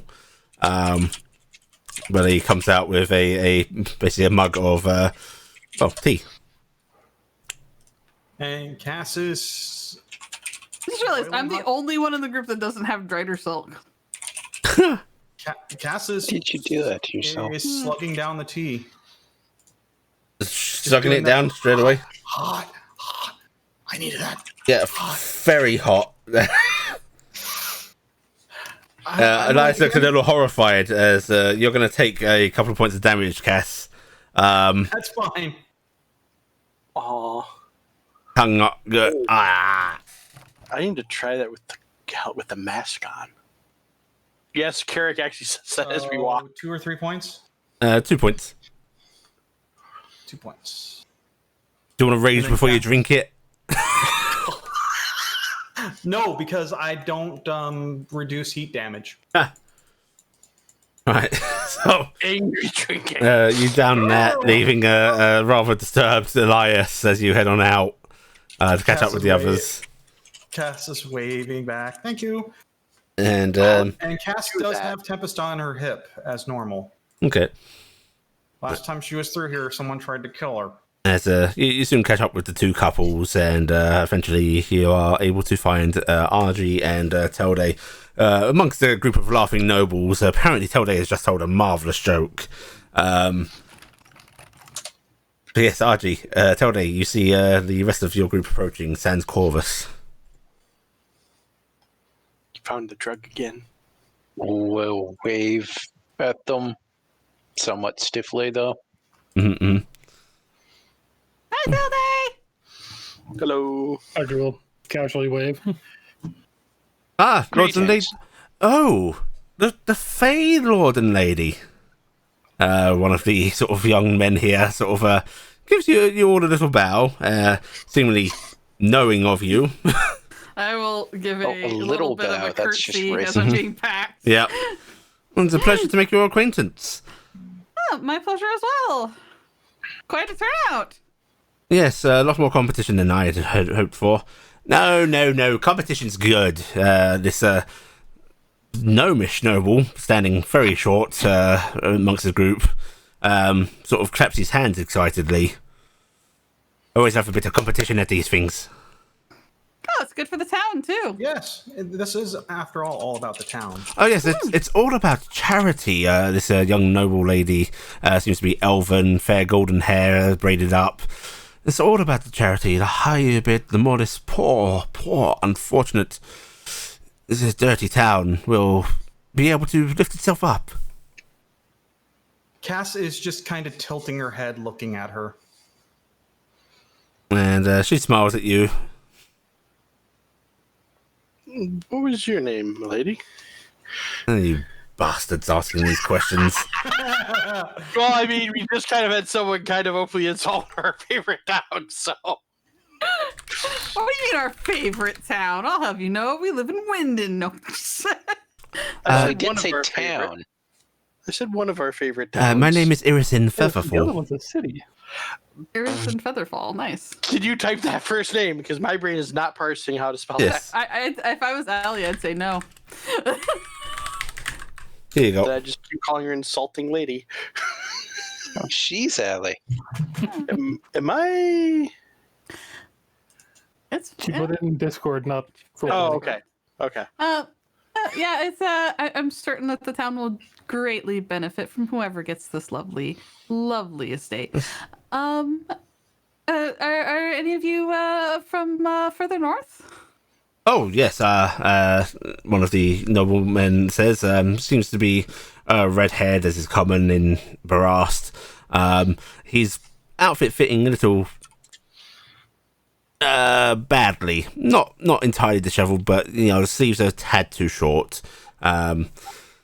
Everything's just a little too small, it looks like, and he's adjusting things uncomfortably. A little freckled, looks particularly young for the nobles here. You're guessing probably about 18 or so. A man, but a young man. Yes, I'm from Possenheim myself. Oh, Pottenheim. well, I hope you do stop by Dulwood more often. My mother runs a fine tailoring operation not far from here. Oh, really? Yes, I have heard about the Fey Tailor here. There is a long waiting list for her stuff, but I do hope that when I win this fine manor, that I can pay a visit and get myself ahead on that list, perhaps. In fact, if you wouldn't mind putting a kind word, Lady Greysteel. Greysteel, I would be most grateful. Yes, I would speak with me after, and I'll see if I can get you ahead on that list. My thanks. I'm Lord Northrop. Well, Lord Norfolk, I think it will be quite a lovely time, and I do have it on good knowledge that my dear mother and Edward Elasinor, the other tailor at the Fine Cut, just recently got in some fine Drider silk and some shit. I forgot the name of the other stuff. The elven lady sort of covers her mouth briefly as she lets out she's pretending is a disguised giggle, but she definitely wants it heard. Oh, I wouldn't put yourself to trouble, Lady Greysteel. I'm sure Lord Northrop here could not afford such a thing, as I'm sure his family cannot afford this manor. Oh. And Northrop's face steels itself a bit. Lord Northrop, talk to me later. Thank you, my lady. And such Lord Northrop's getting some goddamn Drider silk now, bitch. Listen, what is Carrick doing? I'm gonna use this ability. I'm sorry, Lady Featherfall. What do you wish to know about who? I'm using this on the rather insulting woman. We'll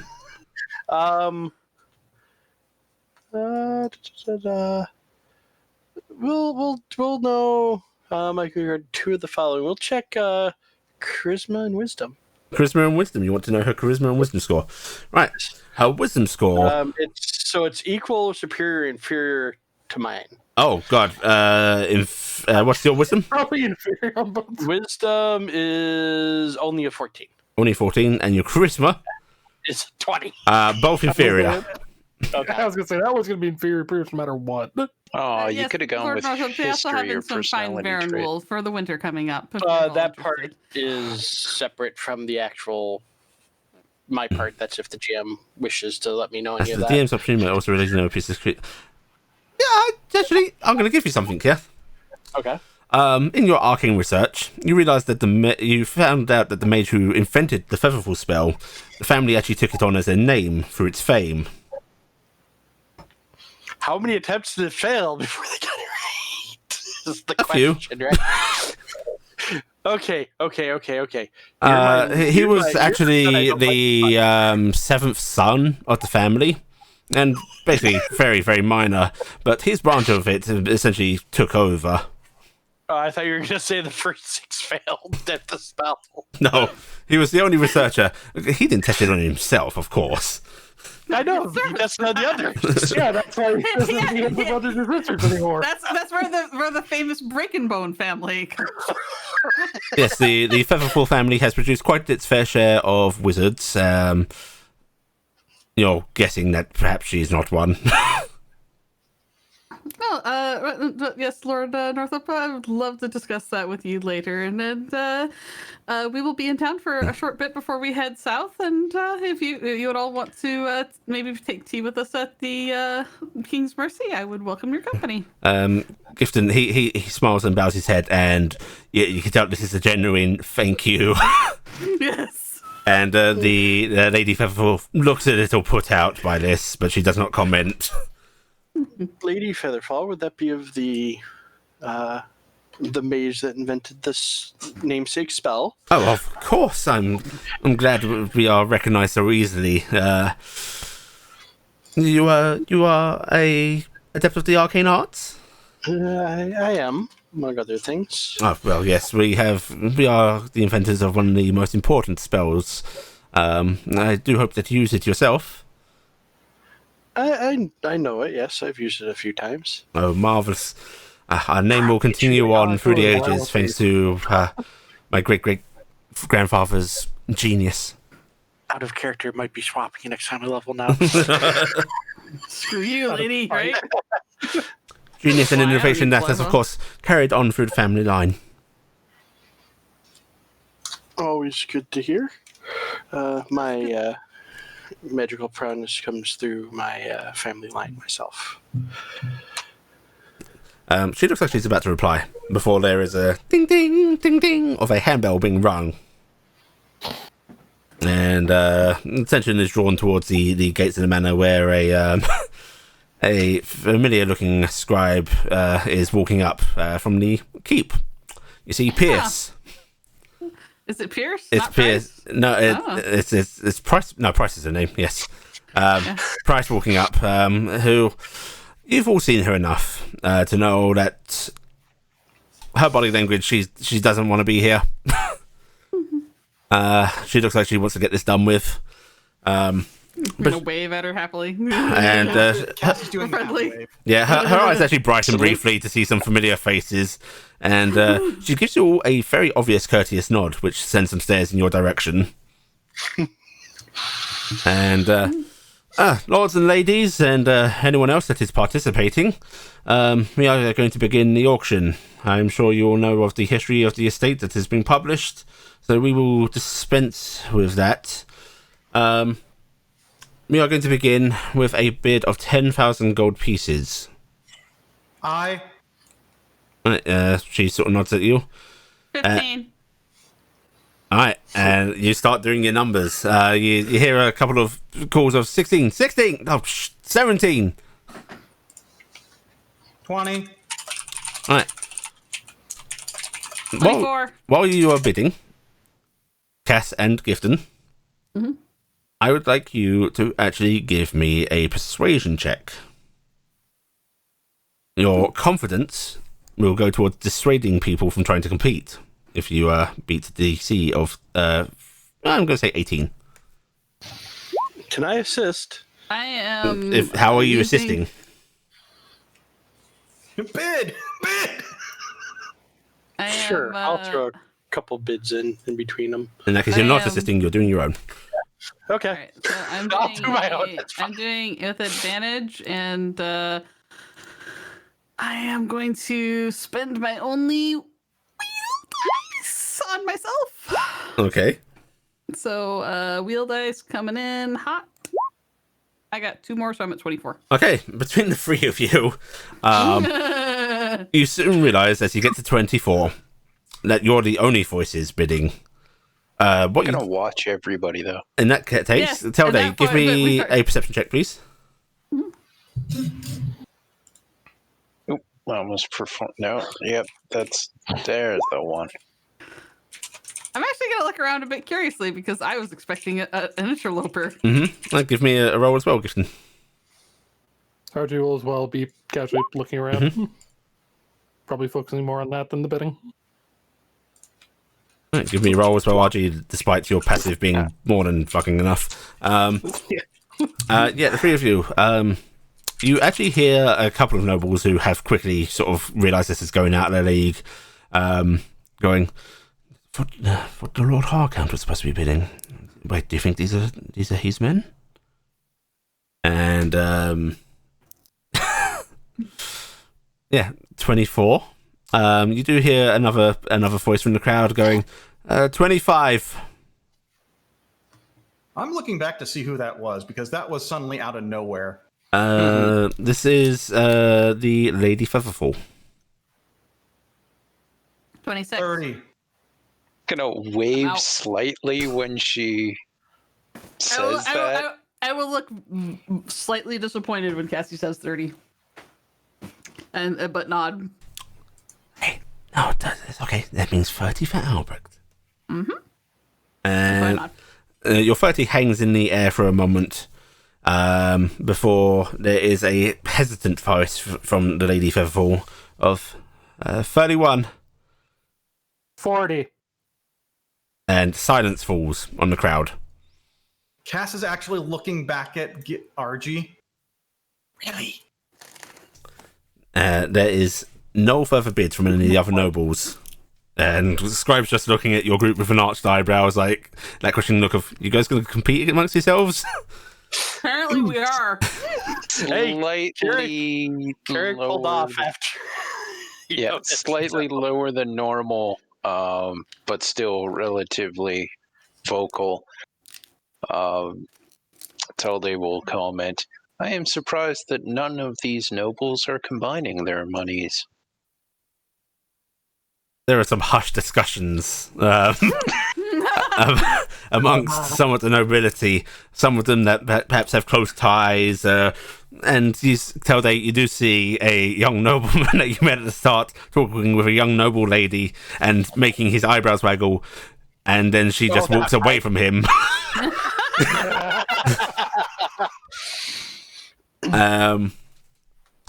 Before there is a what looks to be two young noblemen. One of them raises his hand and goes, 45.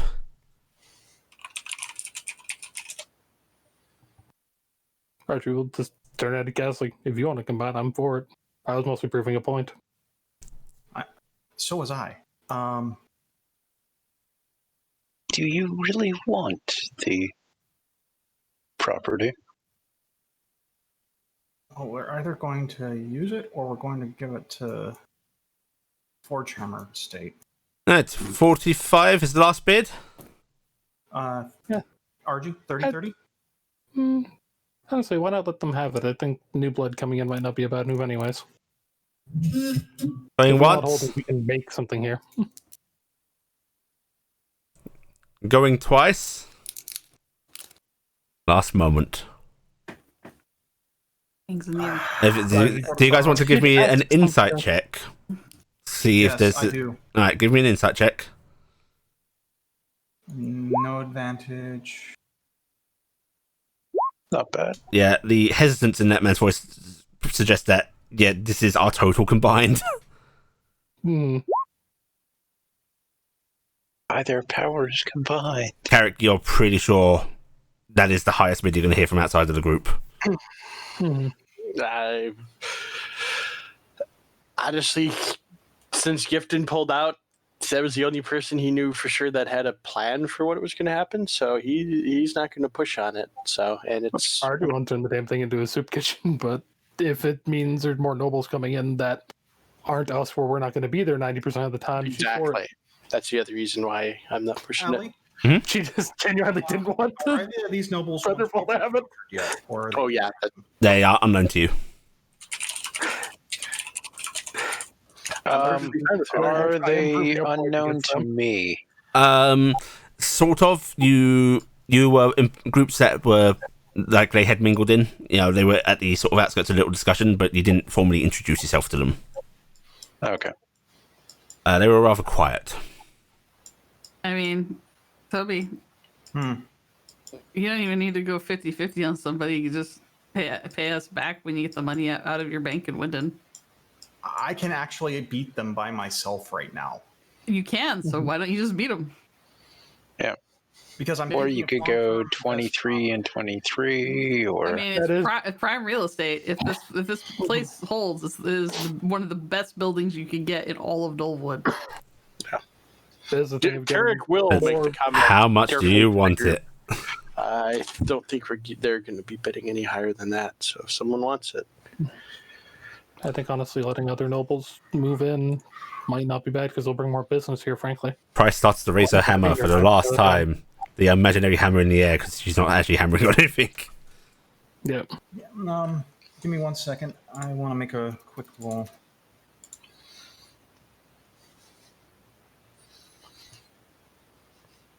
I'm doing this internally. Bear with me. Hold on while I roll my brain dice. Yes. 46. Scribe Price pauses quickly, and you actually hear an audible curse from one of the nobles in that little pair that bid. 46. Do I hear 47? She says, sort of looking around the crowd. 47. No? Alright, 46 going once, going twice. And sold to Lady Steelshod for 47,000 gold. 46, rather. Yeah. and now that we've sold this painting, now for the bidding on that. And now this lovely sofa.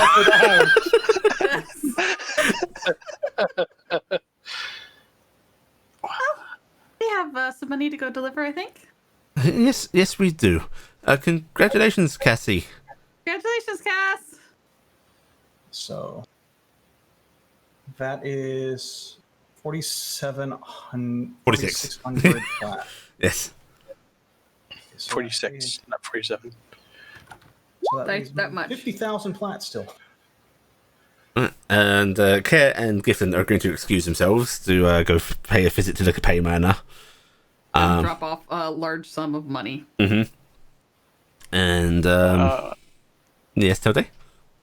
That one lady who got angry at the dude, did she just walk away angrily? Yeah, she seemed to or actually just- go to her carriage. Oh. I'm gonna go follow her unless the carriage left. No, the carriage is still there. Right, you head on over, and you're going to knock on the carriage's door. Mm-hmm. Alright, you knock on the door, and what looks like to be a handmaiden actually sort of opens it up and goes, yes? I just wish to ensure that she was all right, and whether any impropriety occurred. And the handmaiden is actually pushed out of the way as this young noble lady looks out at you guys. Much impropriety, the suggestions that the young man was making. Uncouth, rude, and she's blushing, Telde. Oh, that is quite unfortunate. And I am he sorry is that occurred to you. always like this. Every time we meet, every time since my father's going to have words with his father. I see. He is known to you. I have known him since we were both children, and he was always so nice. Nowadays, though, he is. I see the way he looks at women. I see the way he looks at me, and I will not have it. I see. You are not interested in affiliating with him. She pauses and give me an insight check. She thinks you said something lewd. Oh, no. You can't read it, and as she sort of goes, of course not. How he thinks he can offer marriage when I'm quite certain he is still going off with other women and doing all manner of ill things. Would he not cease to do so were you married? I don't think so. I mean, That is his eye is unfortunate. easily drawn. In that case, you do not deserve that treatment. Of course not. I'm sorry, my lord. I should not be speaking this way. I do apologize. There is no need. They're doing it in Platt, RG. Ah, okay. Yeah. And she bows her head to you. Wait, So they 46,000 plat? no. Gold? It's Gold. RG typed the gold value. Gifton had typed the Platt value. But RG had thought she was typing the gold value. Because I saw the Yeah. number and I was like, wait a minute, what? I was going, wait, 46,000 plat? Holy crap.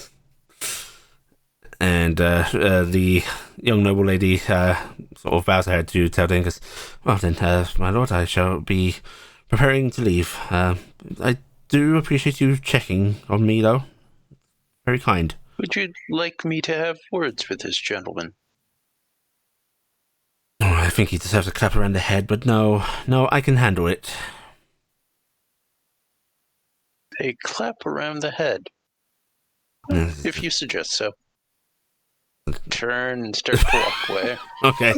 Oh no. Alright, Rolling up metaphorical sleeves. the noble lady sort Don't of do this. just subscribe mumbles prices to here. She herself doesn't need to about witness this bullshit. the dirty cur, and the carriage door is closed.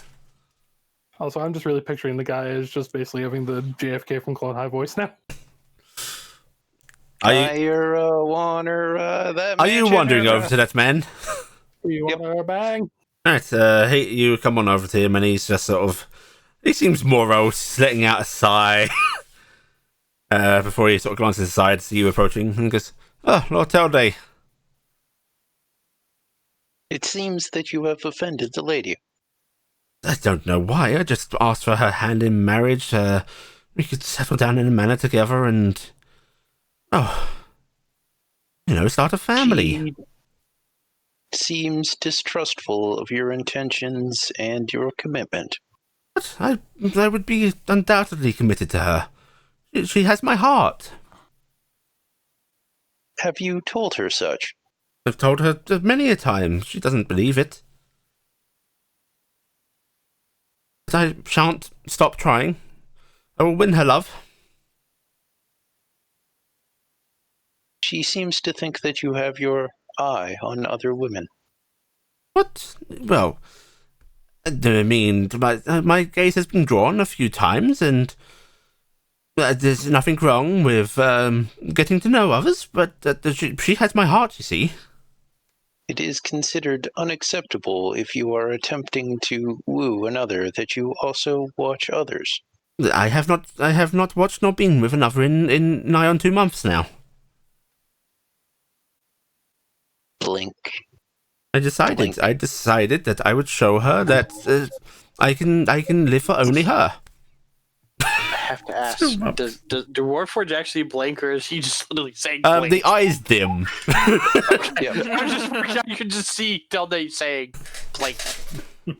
So yes, you flash your LEDs at him.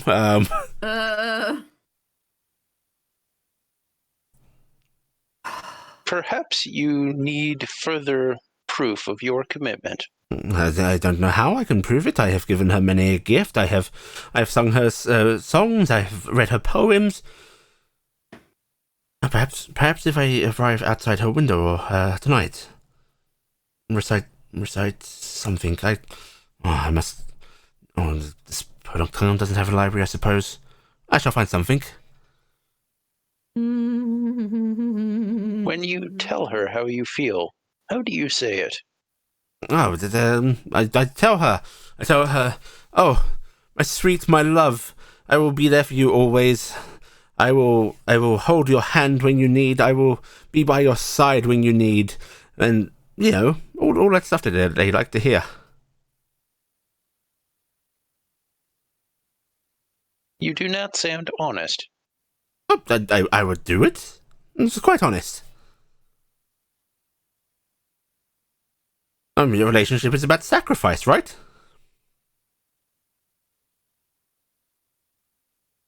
Slight head tilt.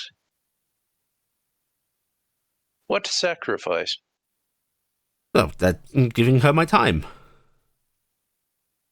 I see. Giving your time is a sacrifice.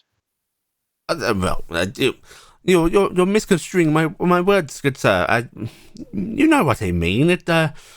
I could be off hunting or so on, but I would spend a good amount of time with her. So you would rather be out hunting? He scowls a little bit at you. Well.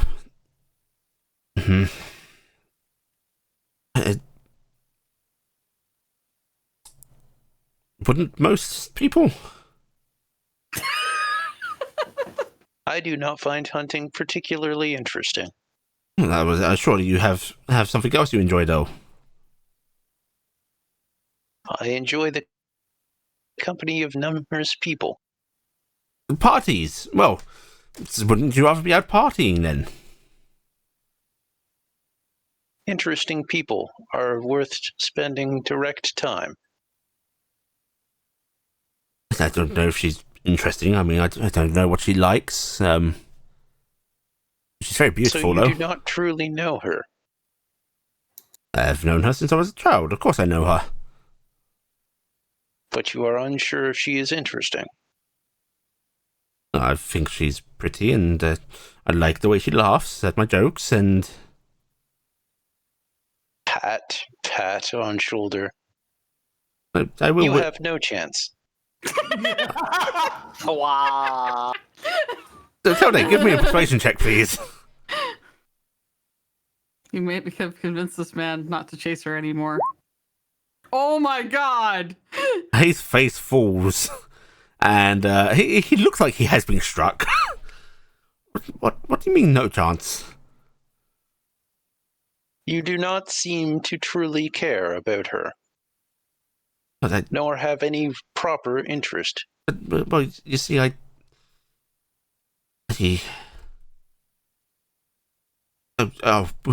would you know? And he actually just sort of turns and marches off in a huff. And you can see his shoulders slumping as he does. Oh, Telte. Is it wrong to be honest? I'm not there, so I can't. No, he's just saying it out loud to himself. Yeah, I see. The best part is I recently invoked Lucifer in the area, so like you might get a mirror sage will be like, "Yeah, honesty, pretty much terrible."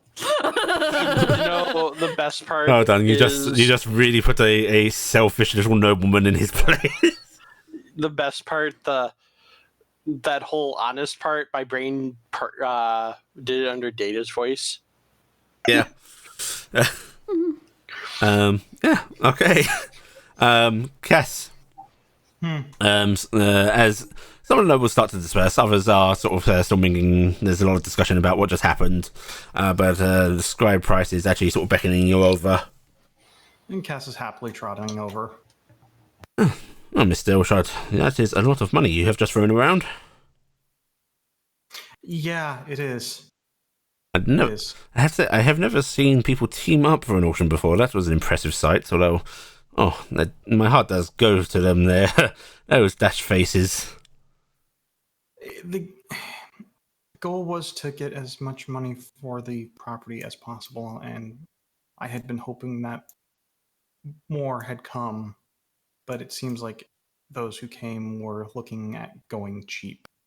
Yes, honestly, I'd suspected this to sell to the Lord Harcount, but his man does not seem to be here.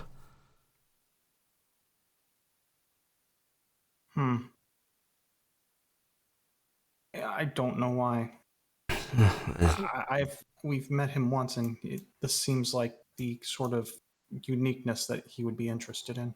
Yeah, I mean, he had paid us a visit and expressed his interest, and I suppose the whims of someone like that cannot expect to guess them. Still, a good sum from you. I appreciate it. Yeah, I do have the keys on me. I trust that. In plat? I expect that I can trust you to deliver the payment to the keep. Cass is actually going for her satchel and pulling out a fairly large diamond. I have this on me right now. I have the rest. Mm. And she's holding up a 10K diamond. I have no idea of the value of that. Not that I don't trust that you know the value of it, but it's not something we can handle. Would you be able to deliver the gold or the platinum to us? I can get. I have 4,000 platinum on me. I had been told in Wyndon that gems for large sums were more value. Told by who? The Bank of Wyndon? She smiles a little bit, and they mostly handle noblemen who are more than happy to throw gems about. We need a bit more practical coinage. Well, I can get you the 4,000 immediately, and then I'll have the rest. You're fast close at this point.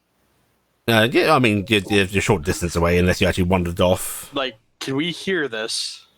Yeah. I'm gonna step up. Cass, I'll give you the money for now, and you can just pay me back when we get back up to Wyndon. Cass actually looks at Carrick. Wait, how about I sell you the diamond? No, thank you. More? No, thank you. Well, No, I will leave you to handle this amongst yourselves. You're a trusted group. I know you will deliver. When would you like me to bring the money by? Most immediate time you can. Within the day is preferable. I will bring the 4,000 I have and any other have probably in the next hour or so. If that works. Certainly. Carrick offering to give it to you right there, right now. Why don't you just do that and then but trade? Cass doesn't want to do the transfer right there in front of people. Okay. I'll be honest. I just imagine that Carrick has tied the platinum pieces into like different size stacks for different amounts. Wrap them in paper. Basically, this is how you do the. Oh God, I'm just imagining Carrick doing the envelope out, like hidden here. Hanging around with Stenhouse too much, you like coins and like doing things to them. Here are your keys, Miss Stillshot. And unlike the singular gate key and such you were given as a group last time, this is actually a whole key ring. You can imagine for the various doors within the actual manor. Jingle, jingle times. And everything inside the house is mine as well? Oh yes, everything in there. Although, please, if you do find any more evidence... I will have it brought. Indeed. Right, good day then, Miss Stillshot, and thank you for your kind contribution to the town. No problem. You have a great day. And she actually gives you the rest of you a sort of very polite nod as well before she starts to head off. Okay, Carrick, I will have to take you up on that. I will get you I'll get you the money once we get back. Yeah, you get up there at some point. Take plenty of time on it. I can build you something. We will talk about it. If you want to sell a diamond in town, by the way, I know who to go talk to. Carrick knows a jeweler. Yep. I know. Carrick's going to this jeweler at some point before we leave because he's supposed to. Right now, he's trying to figure out if he wants Talia to come with him or if that's just mean. He's really thinking that's just mean. Might be. But at the same time, he'd probably like to meet her too. Cass is looking around for those two nobles that she kind of destroyed. Give me a perception check.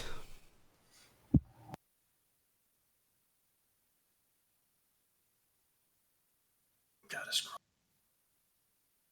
Oh, that's persuasion, not perception. No. Actually, yeah.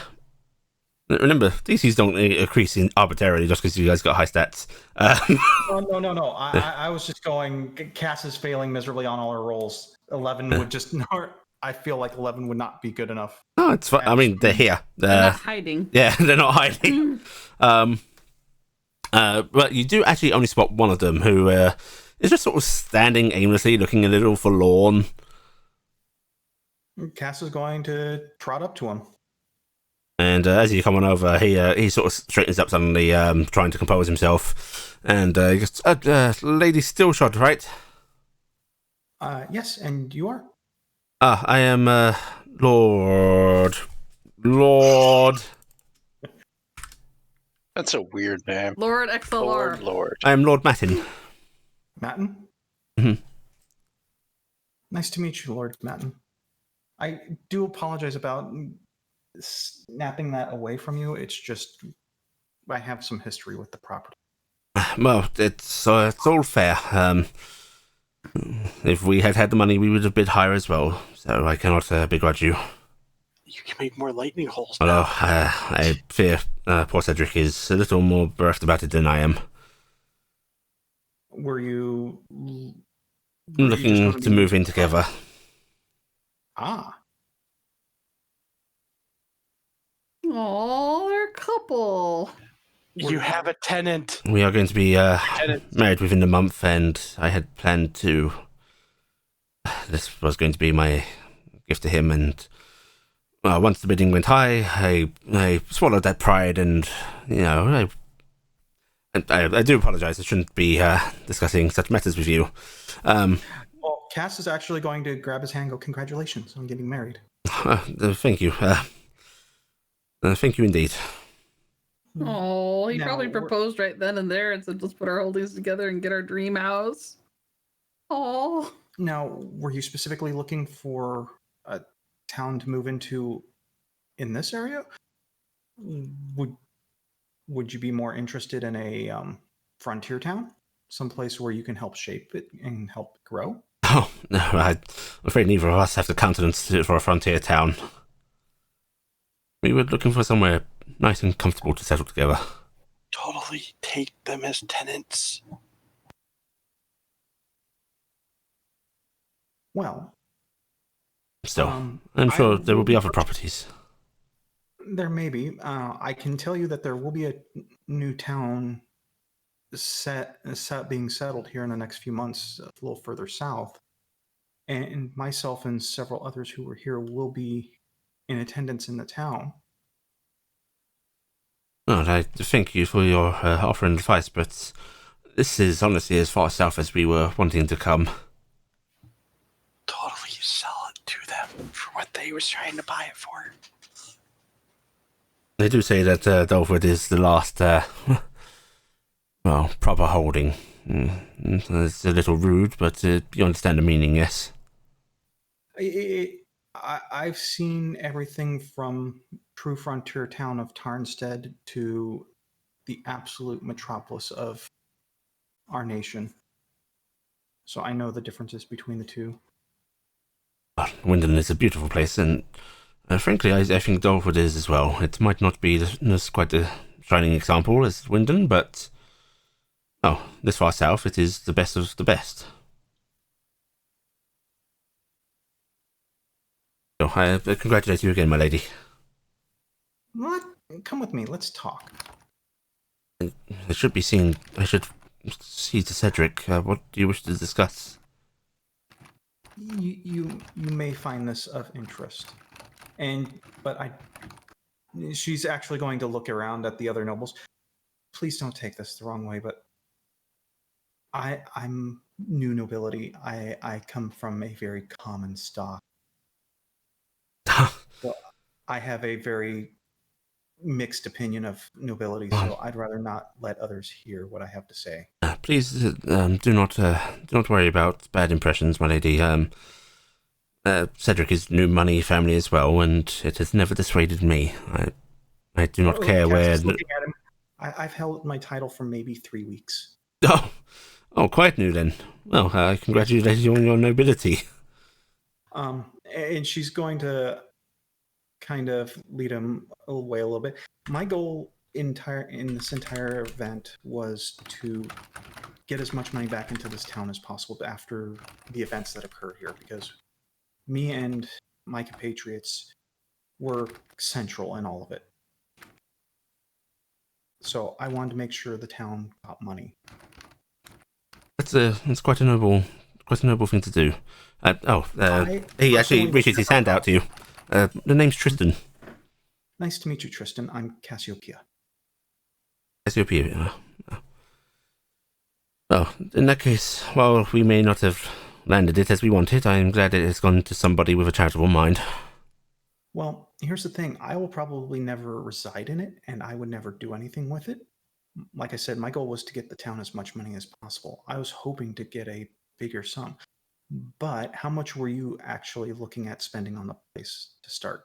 To start, I had set aside 30,000 gold pieces for it. It was a blow to my pride to have to try and ask Cedric for the rest, but, well, our future together is more important than my pride, you see. 30,000, you say? Yes. How soon can you gather the money? The money is within my carriage. Can you meet me at the Dolwood Keep in about an hour? I could. Bring your funds. I must ask why, though, my lady. Well, like I said, I was just interested in getting the property to help the town. I'll be more than happy to sell it to you for what you were looking for.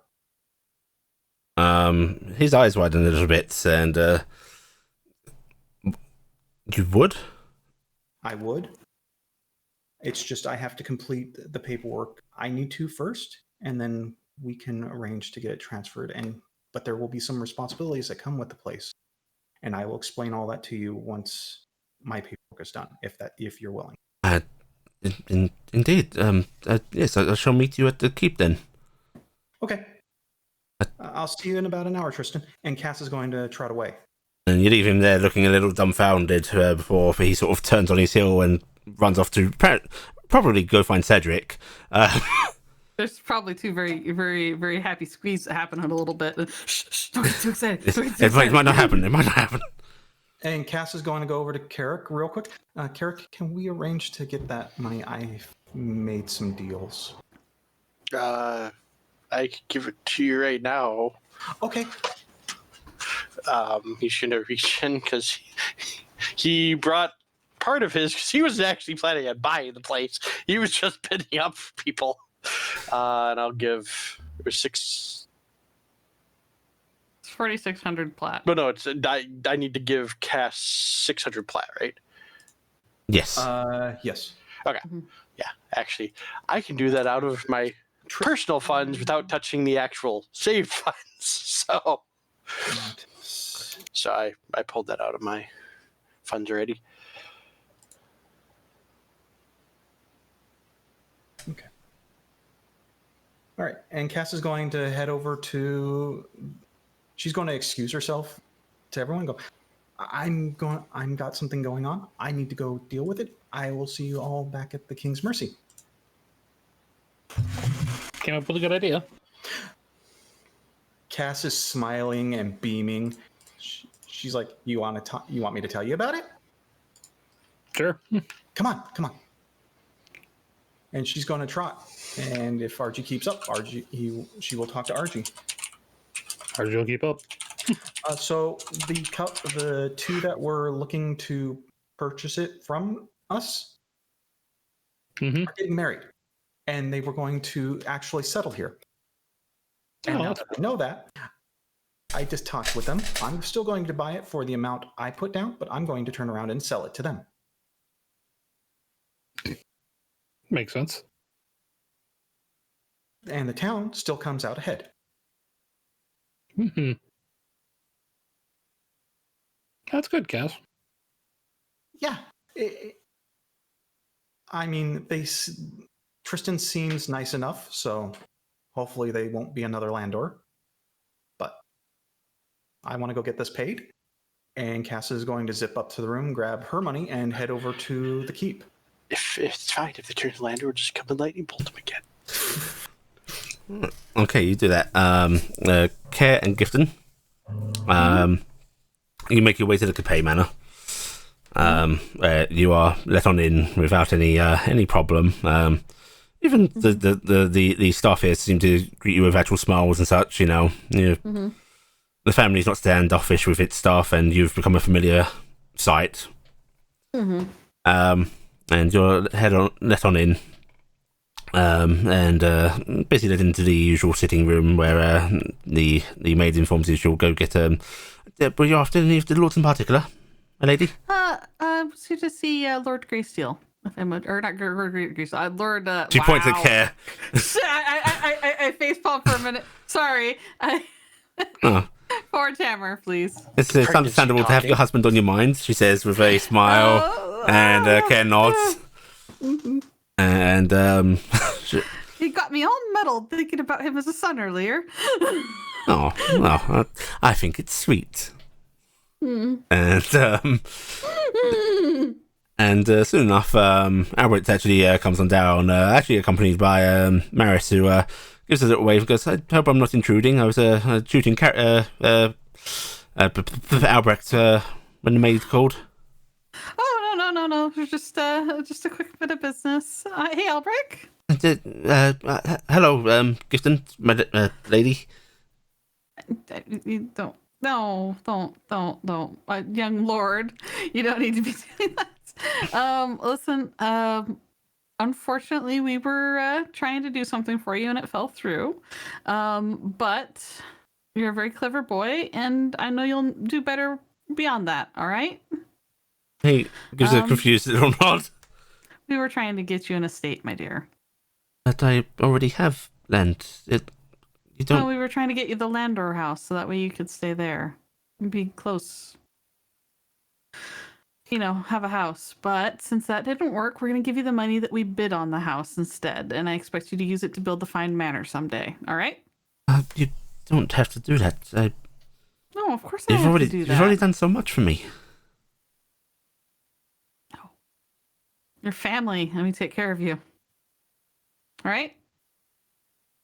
He bites his lip briefly, and it's even in the middle of bad situations, he didn't see much emotion on his face, but there is a clear break, and he quickly sort of rubs his eyes with his sleeve and composes himself within moments. Is it all right? I mean, if you don't want us talking about it like that, If it's a gift it's from okay. family, yeah, it's for family. And there's 30,000 here. You make sure Callan gets it invested well, and make sure you get something good. All right. I must again repeat my my desire to be a part of your family, Lady Greysteel. Not Maris, Lucian says. Lucian's Yeah. coming here. I was like, was this Lucian? Yeah, or it's actually Maris? Lucian. I got the names muddled. Oh, I thought you wanted to be a part of Corvus's family. Frankly, this sort of all seems intertwined, and I would take any part of it. You come live down in Beacon, and I'll make sure you're all taken care of. Frankly, a frontier town is sounding more and more appealing with these values being thrown about. Just wait till he hears about the teleportation circle eventually appearing.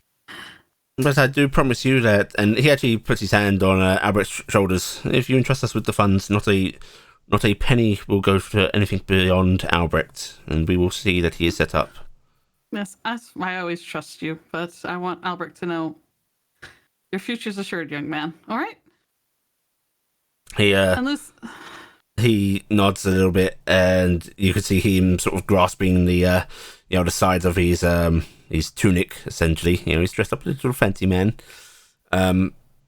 For he looks at the adult-sized care and steps forward hesitantly before actually just coming over and wrapping his arms around Care and basically around you in Care's grasp. Oh. I'll be glad when this pregnancy's over. I'll give you an actual hug. I would like to very much. Yep. Thank you You'll for come visit, everything. or I'll come visit us, and it'll be fine. You're gonna be fine. And he nods before letting go, and you can hear him. Thank you again. I will be sure to visit as often as I can. Of course, and I'll be up visiting. I mean, as much as I can. You're gonna be all right. You've already got quite a good home here, I think. Yes, the Capaces are very kind. They are the best. And Lucian actually smiles faintly for looking at you. Will you be staying for tea? I think we have some business to do, but thank you though. Just wanted to make sure I didn't go running around packing all this money. Took it with me to the auction. Oh, you're carrying it on your person. I didn't know how it worked. We were told there might have been a money pile that you had to hurl coins into. There was all sorts of crazy. I suppose we are somewhat to blame for that. Maybe we should have talked a little more in depth about what an auction entails. It's not exactly like brownies have auctions. I suspect you were outbid by the Lord Hart Count then. How much did he pay in the end? Actually, Cassiopeia paid 46. Wait, the estate went for 46? Yeah. The Lord Hart Count didn't bid higher? No, I have a matter I wouldn't mind speaking to you about. Albrecht, why don't you get back to your studies? Albrecht looks towards Lucian, who just sort of nods and waves. Go on, I'll be up soon. And Albrecht turns and gives you another little bow as he usually does, before smiling faintly and heading upstairs. And Lucian sort of comes and actually sits down. Lucian, you trust me, right? Of course, you've done our family many a great favour, and well, and there are a few that have earned our trust more. A year from now, Dulwood might be gone. I'm going to have to ask you to elaborate on that. You know how we seem to have a tendency to know things that are going to happen ahead? Yes, an unerring ability. There's something going on with dragons, and mythically, one of the first may come visit Dulvwood if we don't avert it. The man that has in fact been some sort of information on dragons and has a little bit of interest in their history, his eyes widen a little bit, trying not to show alarm at the concept. And perhaps tempered somewhat by a little hint of disbelief, but... We've had conversations Don't worry, with I'll Lord learn some proper Harkhounds language now. about it, and shared a bit of our information with him, proved some things, and he wasn't so keen, I think, on buying a property here after that. But we have a good lead on how to make sure, hopefully, it doesn't happen. Well, there's a mixed set of feelings. And I don't want to panic anybody, because it's quite likely we'll have it not land here. Preferable, indeed. But it will still land somewhere. Oh, that is a horrifying little thought. Not that little. So, well, I promise that I will keep you and your family out of harm's way. please, have you informed anybody within the town's guard? If I told them, what would I say? A point. I can't start a panic now. People will just not believe it. And they can't not believe it before the time comes. So we're hoping to use our ties in the military if we have to move people at the end. May I have your permission to share this with Callan? Yeah, but like I said, none of us want anything bad to happen to Dulvwood, and I think we might have averted it, but I would still feel better. Say within the year. Do you know when exactly? I know the exact date. Do you wish to know the date? Oh yes. The 22nd of Ursentil. The Dragon lands. Wait, what? That's next month. No, next year.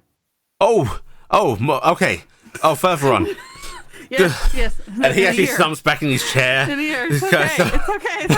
It's okay. Oh. It's okay. Orvis was wrong. Yeah.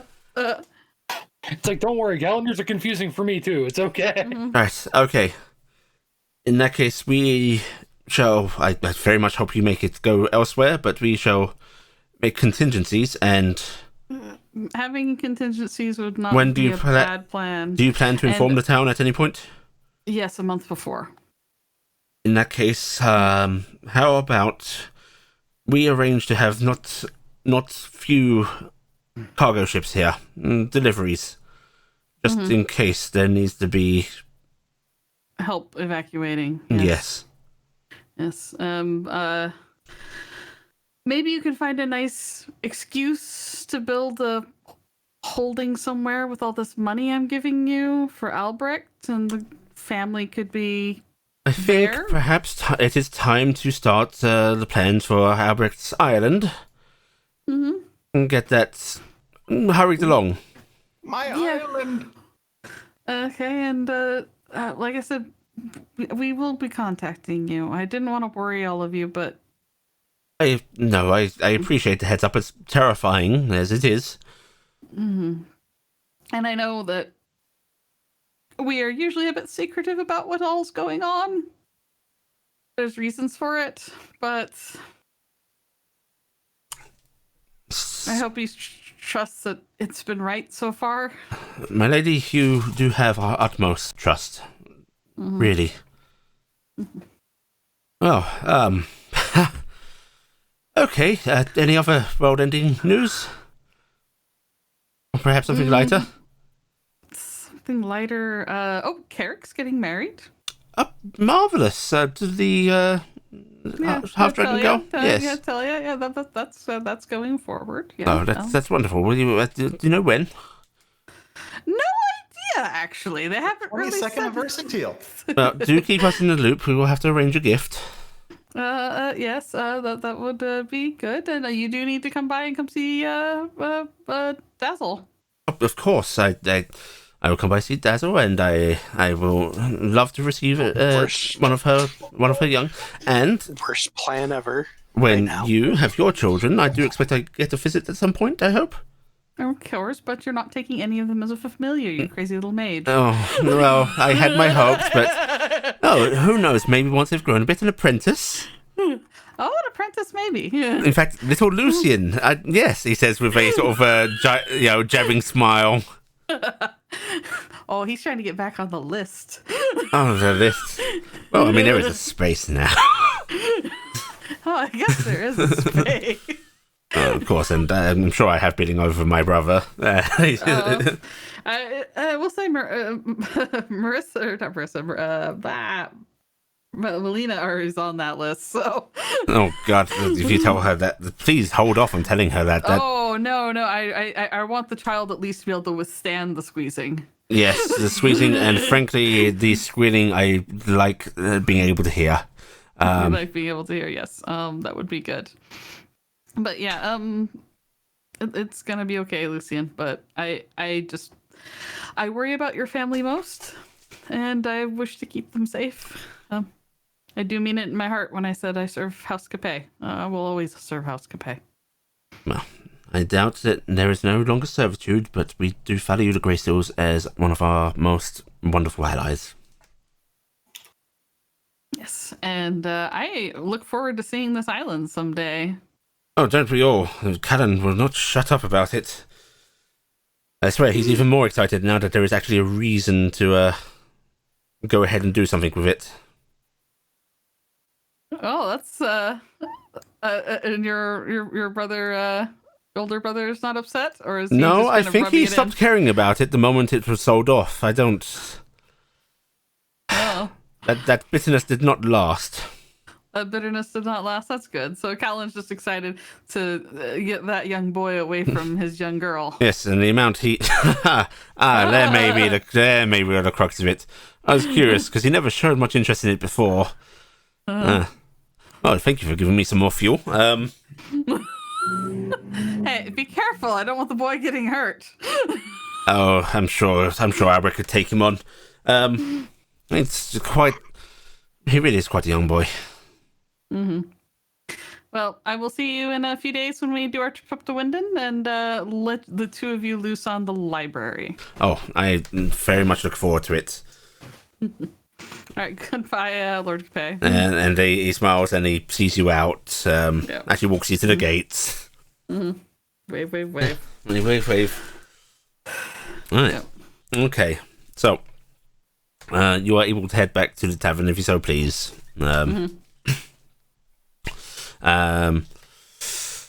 Who is heading to the keep? Just RG and Cassie? Is anyone else going with them? You see them sort of wandering off. Not I. Where are you heading with Talia then? Um, Oh, actually, Talia didn't come along, so you're fine. Yes. So I'm actually, but I will mention I'm actually wandering over to. Can you swap us over to the Elfwood map? Elfwood map? Because it's marked on there. It's been so long, I don't actually remember the name, and I really don't feel like going through the 30 Shining page Stone? notes I have. Thank you. I'm going to go wander on over that way. Right. Okay. So you head on over to the Shining Stone.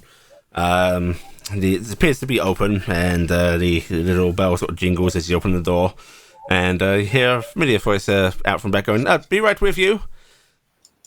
Take your time.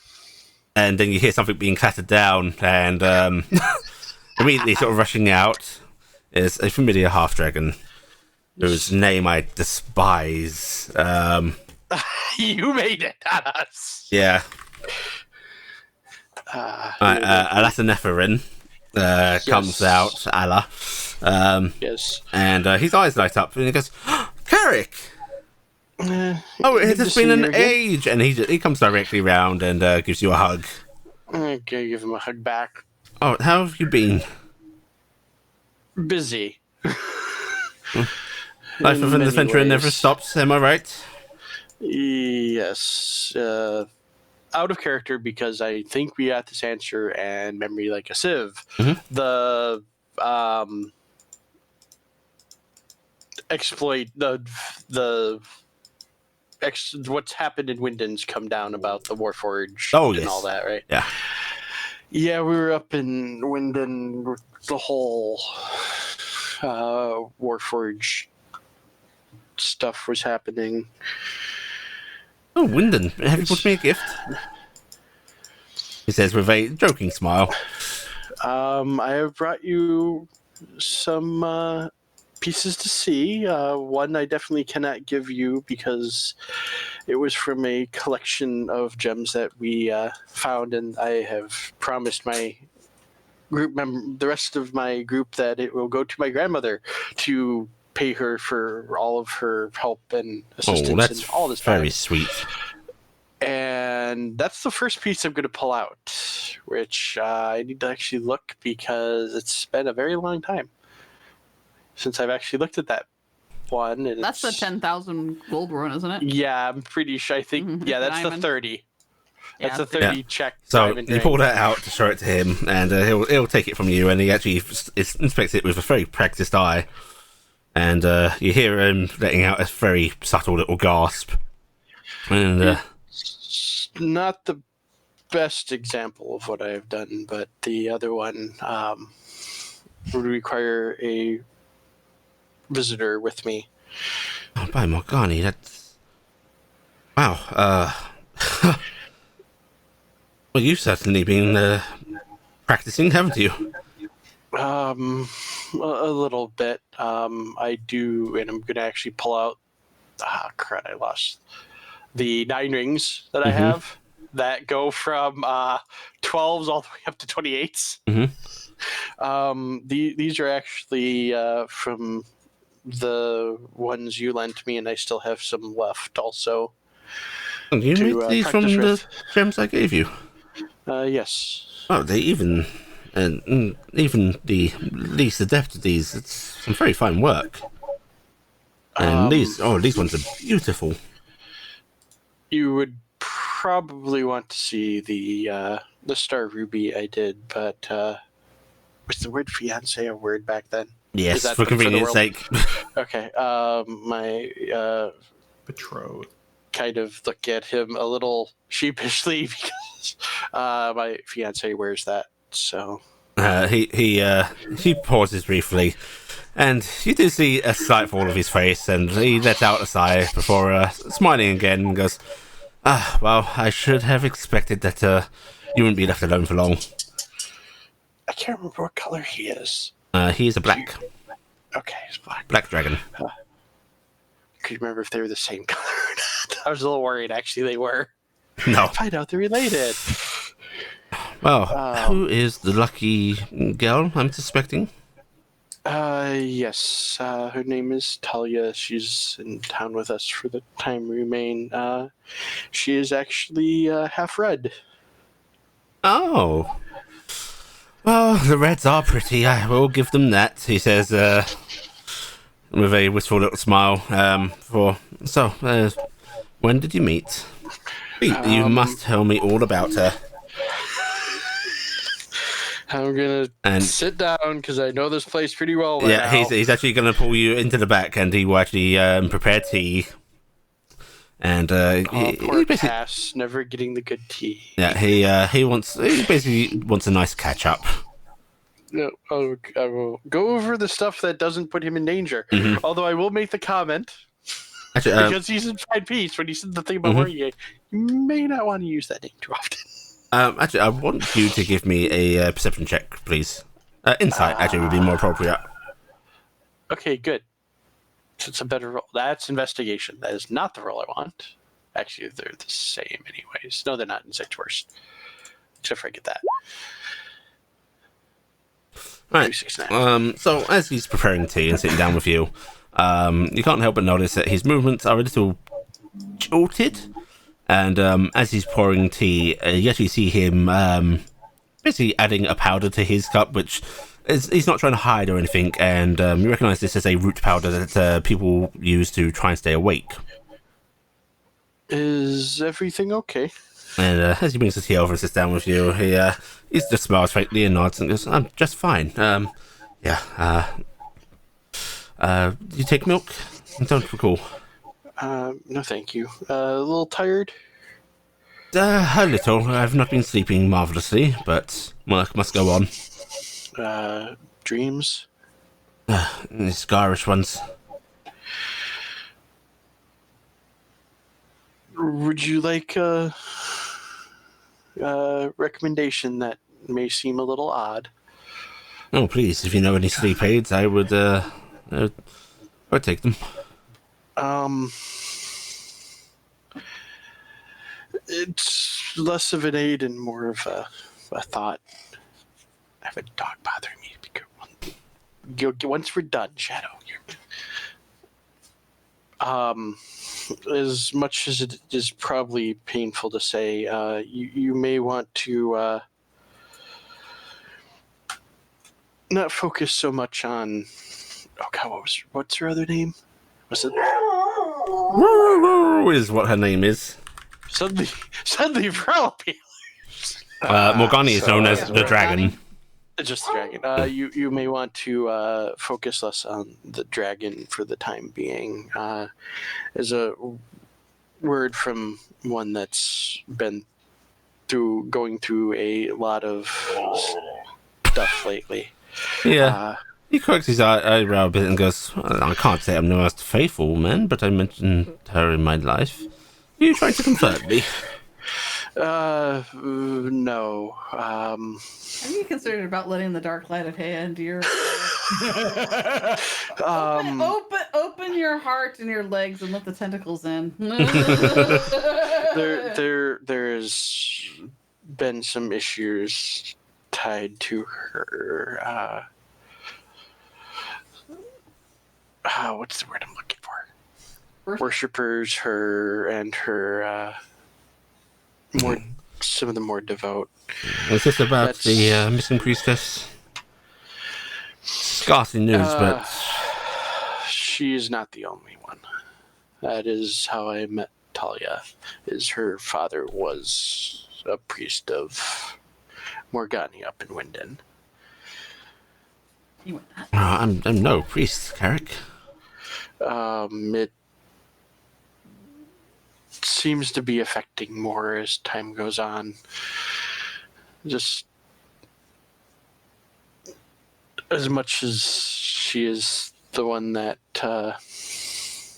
started all dragons, there might be some issues coming along of it.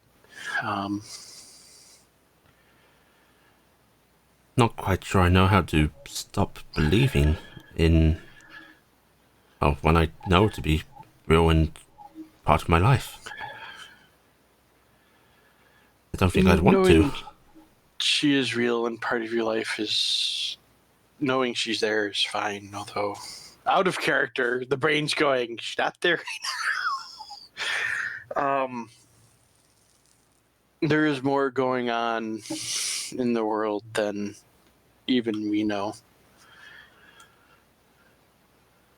Well, I shall take your advice to heart and do what I can, but I'm fine, just a little restless. And he sort of reaches across and pats your hand. Just want you to take care of you. You've been very good to me and helped quite a bit here. Of course. Well, she sounds like a lovely girl, and I'm very happy for you, Carrick. Thank you, Allah. And I will be receiving an invite, I do hope. Yes, we have not discussed much on when. We're honestly on our way through to get down to start a new town down south. And I can't expect you'll be having a traditional Morgani wedding. Tamari one then? Not. Don't have a proper brownie wedding? No, what was the first comment? Hey. That's gonna confuse the heck out of everybody. Who's this little girl? Oh, it's fine. It's a new priestess. You're my son, and you're having a proper brownie wedding at the tree. I suppose I've never really asked much about your own faith. I'll be honest. Growing up in, was there what was there in? There was just Miri, wasn't there? Mhm. Yeah, we said a Miri shrine. There was just a Miri shrine down in Tarnstead. I was not really counted among the faithful of any. In the case of Morgani, I didn't even know for any of my time down there of my blood. I found that out after everything happened. So would you call yourself a Maori faithful then? Not really. Kind of sitting there mentally going, Garrett, I'm going to hell. There's... Well, you know what they say, even for those that don't have a lot of faith in their heart, everyone knows where they are supposed to go in the end. Yes. I mean... No, you must decide what kind of wedding you're having then. Yes, I... Oh my god. It's at the new giant Illen tree that's outside of town. Oh, tree. There's a giant tree out there. You guys plant grow that. No, it has to be a certain tree. Oh. I think I need to still discuss that with her. I think for now, after what happened, Morgani is something she does not want to put too much of a focus on. She doesn't want any gods involved right now. She's probably fine with Hea. She keeps the angels away. I mean, you're gonna need to figure this out. Yes, I know. That's part of the discussion. That was going to be actually a discussion soon. I'll be completely honest. There were thoughts of that this morning. You guys gonna send me to go get Denoran so we can have a proper Heian wedding? Oh, God. I mean, personally, I wonder if Hea will just come to it. Who's this little girl? It's fine. She's just a little on the shorter side. You are able to have a nice sit down with Ada before eventually he actually hears the bell from the shop again. Lets out a soft little sigh and goes, well, I should see to a customer. Yes, I should get back with the rest of the group. Trust you'll come see me again before you leave. I will. And do my bring best. Talia along. I will. Our kind has very little chance to see each other, so I would appreciate it. Yes. And I'm going to excuse myself out and wander back to the King's Mercy. Okie dokie. Alright. And now I'm going away to deal with pain in the butt. Good luck. You wander on back, and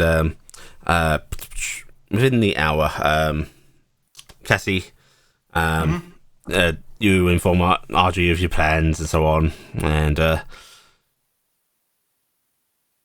eventually, Tristan arrives, looking a little nervous, and he has a couple of footmen with him, it looks like, who are carrying a chest. And Cass is going to go, come on, let's go talk to the scribe. Of course, and he actually looks at you, RG, and Marissa, and gives a very polite bow. And, ladies? Archie will give a polite bow. Hello. And please, and he follows you all in. And I'm going to wave up Pierce as we come in. Price smiles as you enter and goes, oh, within the hour? I see you again, Mr. Steelshard. Oh, and who's this young lord? This would be Tristan Mattis, was it? Yes, Mattis. Oh, Lord Mattis, did not know you were acquainted with the group. Barely, but... Oh. This we will be discussing here in just a moment. And Cass is going to put down the money that she owes on the house. She sort of just takes a peek into the bag of coinage. Yes, well, I do trust that this is all here. Well, congratulations, Miss Storshot. Thank you. And then Cass is immediately going to turn around to Tristan and go, and as for our transaction, she's going to hand him the keys. As he handed the keys over, you can see Scribe Price actually pulling out papers that you assume are ownership deeds. Gives getting a quill ready, and then watching this with a little bit of confusion. And You don't need to actually, just need to Scribe explain them. Price, I'd like to introduce you to Tristan Mattis. And is Cirrus with him? Cedric is not with him. Cedric. This is Lord Tristan Mattis, and I am going to be selling the Landor house to him. Oh, they got a more appealing bid, did you? I did what I wanted to do, and I am helping him with a wedding gift. And Cass does look at Tristan. I do hope I get invited. But of course, you and your friends. And I would like to make sure this is all on the up and up, and so I am declaring that I have sold him the Landor estate for 30,000. And he sort of waves his footman forward to put down his chest, and there is 30,000 in a mix of platinum and gold, it looks like. You can't be entirely sure without actually counting it out, but it does look like there is a substantial sum there. If you wish to take the time to count, please, my lady. Cass is going to look him dead in the eye and go, I trust you. And also, at the same time, like I said, what I was intending on doing, I have done, and that is help the town. Now, Scribe Price, is there any paperwork we need to do to sell the house? Complete our paperwork? We're transferring the house to me and then transferring the house to... You see her scratch her head with the quill, which actually does leave inky splotches in her hair. She might as well just let him sign and give you the money. Yeah. Frankly, this will be much easier if we list his sale for the 46,000, and you take his coinage, and we just say yours is from him. Okay. It'll far less work for me. Is that acceptable to you both? Yes. Right then. Well then, you lucky man, please come and sign this. And he steps forward, still looking a little in disbelief, as he actually signs a few papers, and then she rolls one up and hands him what is the deed, essentially. Oh, congratulations, young lord. And he looks down at it in his hands, gives her a little bow, and comes before you, Cass, and then bows deeply before taking your hand. And I cannot thank you enough, my lady. Well, before you thank me, I have a couple disclosures to make about that house to you. Please. One, if you find anything weird in there, you must immediately come to the keep here and inform them of your findings. Of course. And I apologize about the library window. Yes, we saw that from outside. Wait, that was your doing? Studies. There's also repair work on the floor in the upstairs study. I kind of punched. Yes, it was my doing. These are the group that disposed of the previous lord. I was trying to be more polite about it, but yes, I blocked. So don't anger us. Out the window. Well, your To be fair, you did just fireball the rest of us. and your generosity is only rivaled by your ferocity, I suspect. I cannot thank you enough. If you want to thank me, do well by this town. They have treated us well, and we want to do what we can for them. Of course, this will be our home. It is only right. And have you met the Capes yet? No, I have not had the honor. I will see if I can arrange a meeting between you and them. I do. Just to get to know your neighbors. Thank you. But I'm going to be heading back to our inn. If you'd like to, if you and your betrothed would like to join us, me and my group would be happy to have you. It would be our pleasure. I must go tell him immediately. I did not want to get his hopes up, see. And Cass is just going to grab the chest and pick it up and throw it over her shoulder. Walk out. Yeah, which his eyes widen a little bit at the sight of that, because it took two of his men to even carry this. And yeah, you head on out, and he sort of looks over at you, Argy, and Marissa, and you're afraid of hers, yes? Yes, I am Argy Lira. Lyra. How's Lyra? Yes. Oh, a pleasure again. I'm sorry. I must compose myself. Tristan Mattis. All these young noble people that were trying to make a name for themselves running into people with actual titles and names. Jesus Christ. And the name of the lady at your arms? Marissa, well, soon to be Lyra, she says with a smile. And he sort of smiles back and my congratulations to you both. And, well, I do hope we see more of each other in future. Please I hope so. tell Miss Dilshod she will always have a friend of the Mattis hold. I'm sure she already knows that, but I will definitely. And he quickly excuses himself, very much hurrying to go inform his beloved. And just trotting away, going, "I got a nice chest out of it." And Square Price just sort of chuckles to herself a bit and gives you a little nod, Argy. Oh, made some happy people today. Mm-hmm. Yeah, it's nice to have the happy things happen without it involving putting people through windows or that sort of thing. Yes, I hope it lasts a decent amount of time for you, this. I'm hoping so. I'm hoping to retire after this. Oh, really? Where are you retiring to? Beacon, once we make it. Oh, shame. I was going to... If you'd come here, it'd be nice to have that kind of thing staying in town, but, well, my best wishes to the both of you, then. My best wishes to you as well. And Argy will give a very polite bow and head off with Marissa. Mm-hmm. And she returns to basically paperwork, which she seems to be heading off to file what's just been signed away. Right, and you are all able to head back to the tavern. Did you head back there the whole day, or did you want to go elsewhere?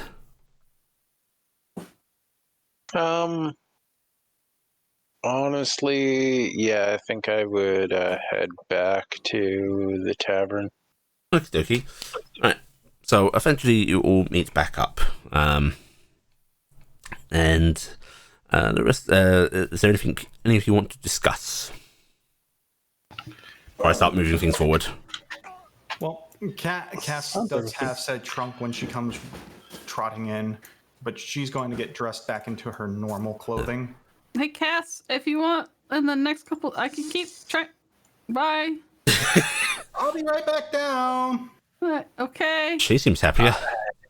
Have a discussion with Talia to do.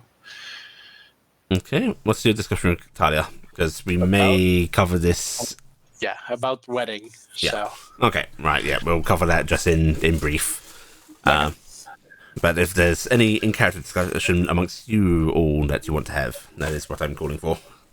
I'm just gonna congratulate Cass on getting a house, but evidently she comes back down after getting changed.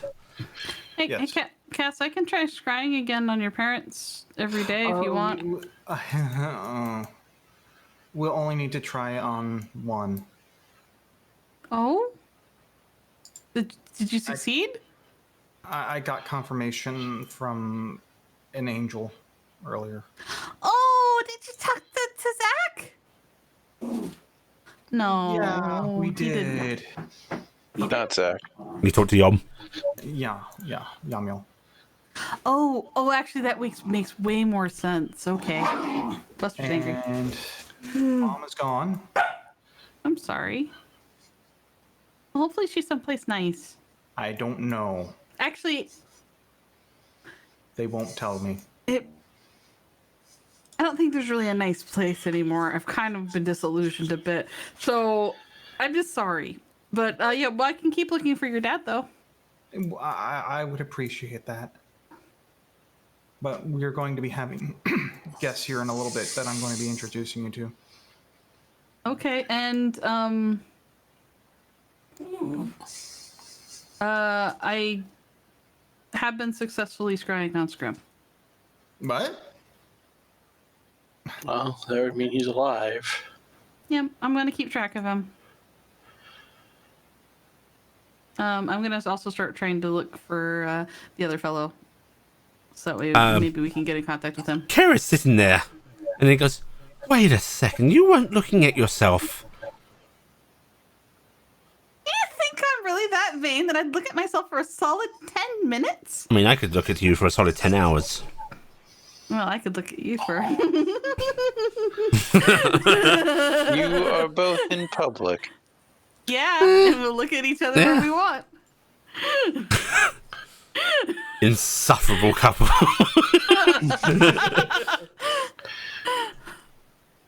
Get a room. We've got We one. could. Yeah. Right. Get We've got, into we've a got room. 5. Go ahead, Gifton. But anyway, I'm keeping track of them in case we have need or we need to know where they're at. So I'm doing that, and I'll work on Krolf. But I'll try once a day for you, Cassie. But I want to keep the rest open if I can. I'm going to try and get more information and better information because I realize I'm tired. It has been a long night. Yeah, been a long it's a day. day. Yeah. But Oh no, I didn't sleep last night. well, you should probably have an early night tonight. Oh, they're so alike, aren't they? They are. No. I think Were you Corvus up is all still night? face down in a chair upstairs. That's Yeah. why it's been so quiet and peaceful today. Yeah. No, I read some things that that unfortunately kind of have made me annoyed. Oh, also to let you know, I gave Corvus the sending stone to Lady Gentle. I've relinquished it to him. He can have it. And I temporarily gave him the one to Razel because he wants to talk to him about a few matters. And I felt it would be best to just let him do it. Are you really sure you want him talking to Razel? Because he has a winning record with authority figures right now. I will voice a concern that I had come up last night, and I hope I'm not the only one worried about it. But when Corvus stumbled in on me and Care last night, he was trying to assuage my fears about him talking to Lady Gentle with that he is prepared and planning to kill her. So I'm very concerned that he is apparently on some sort of weird path, that he is considered her an enemy for some reason, and I mean, I don't. Out of character was the discussion about It was about Bill open. Like, was that all of us, or was that just you? we all knew about that. That he did. That. I mean, with what he did with the Shire Reeve, I I'm don't think wondering, he's. and I'm worried that he might, whatever visions and things he's experiencing are making him a bit paranoid. And he asked me for my arrow last night, the one that I used against the gentleman that made them go. Yes. He wanted that directly, but I think it's better he talked to Rizal to find out where to get one for his own. I'd rather keep mine.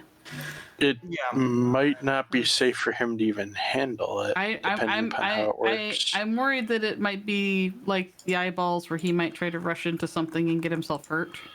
But I have learned from time and time again that my caution usually just seems to throw everything into a different wind. So I'm going to let it go how it goes, but I wanted to let you all know what's going on.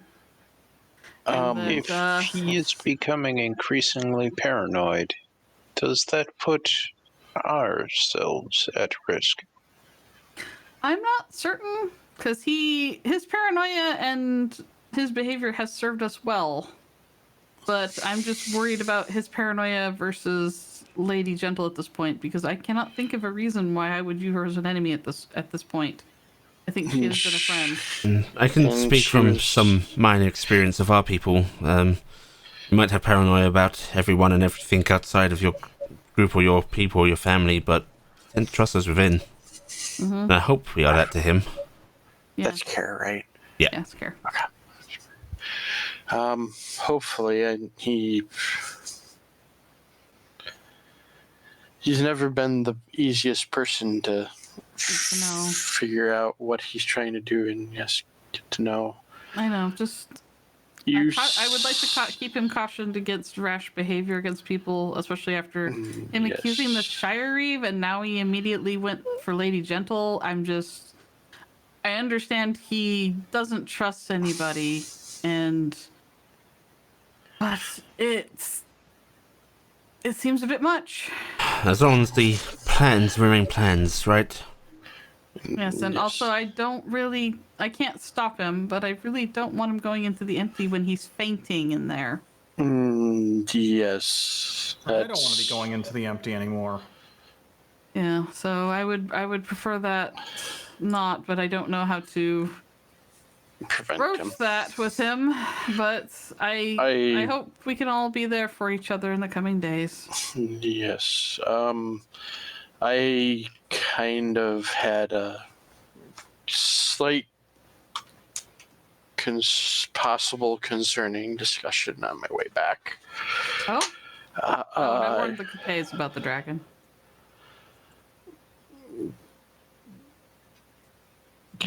The first, I take it.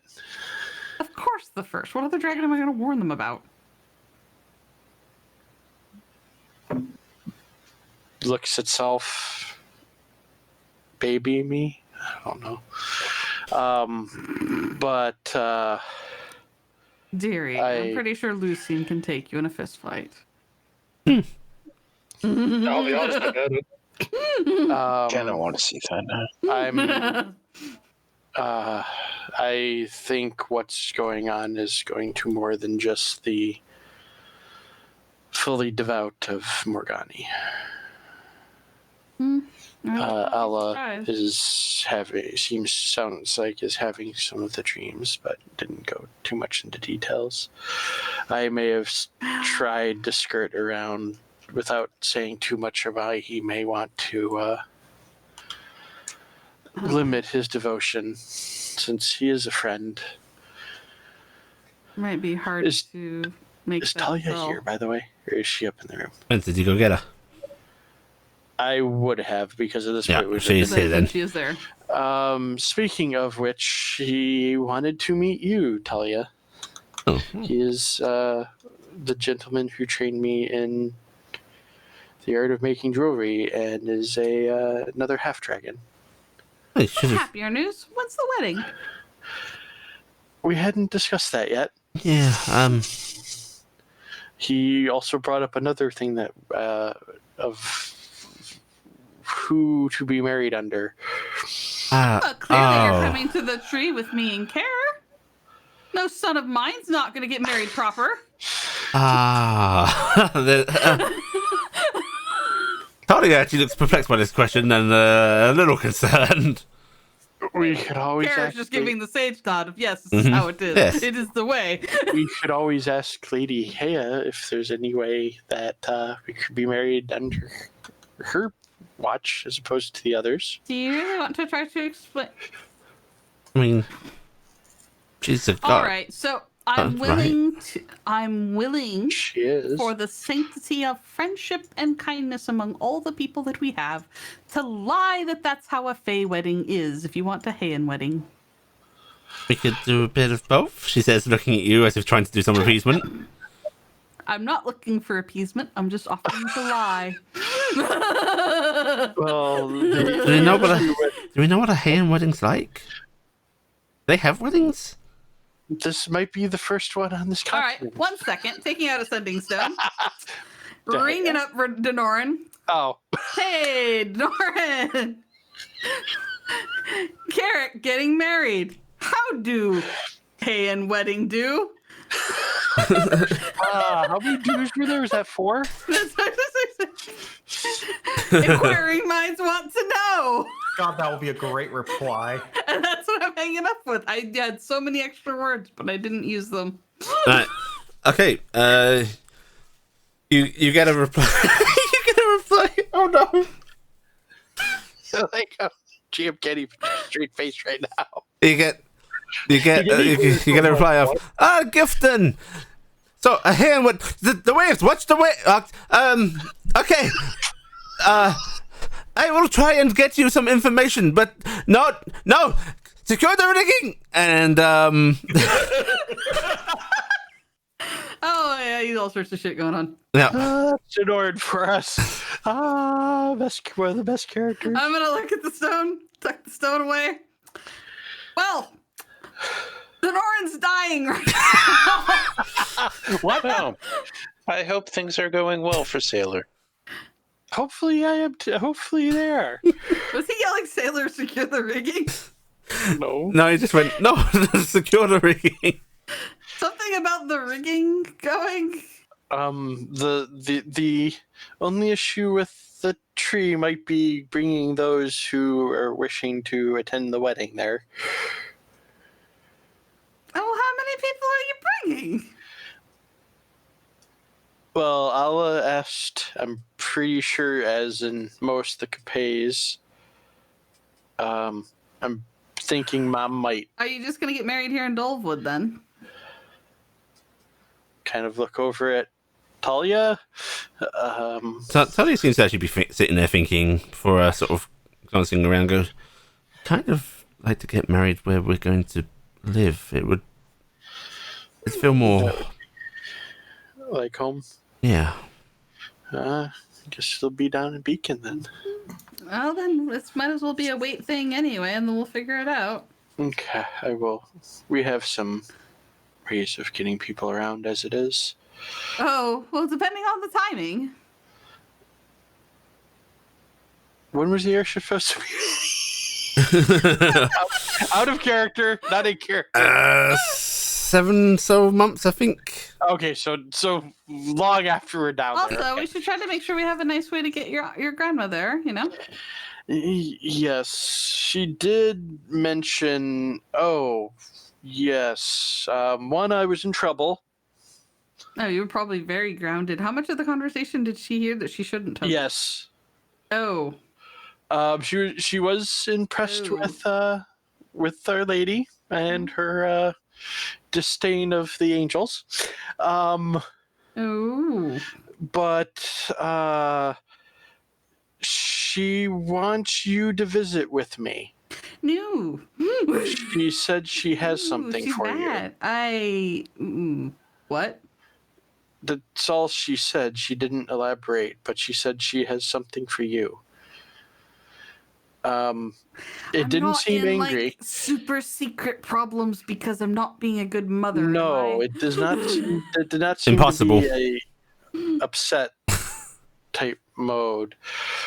She also said she had to look into things, but may have something to make me visiting her be far easier. I again do not know what that means, but I am guessing I will be informed when is she she just finds gonna out. have like a cage that she's gonna put you in when you get there? No, I think I may have convinced her of my course of action and in my belief of what we are doing is right and needs to be done. All right. Well, hopefully you have. I don't want to drive to a dragon. All right. So I guess that's mostly everything going on, right? I believe so. Tilde, are you slightly singed? It is no issue. What happened? Did somebody mistake you for a chimney? It's one of No. one of the like What little happened? arm things, little drooping. He from the did take like 30 points of damage. Yeah, that's what I'm saying. It's like one of the shoulders like a little He droopy. took like 12, I think. Yeah, Oh, 12, because he okay. saved. Oh, I thought it was It's 30. 19. Yeah, Oh, it was okay. halved. Oh, I didn't realize it was halved. I was Oh, like, wait, holy yeah, shit. 12. I was like, shit, you took damage. I'm always just like, shit, whenever I see big numbers like that. Oh, well, all right. If you're all right, you look a little singed. It was no problem.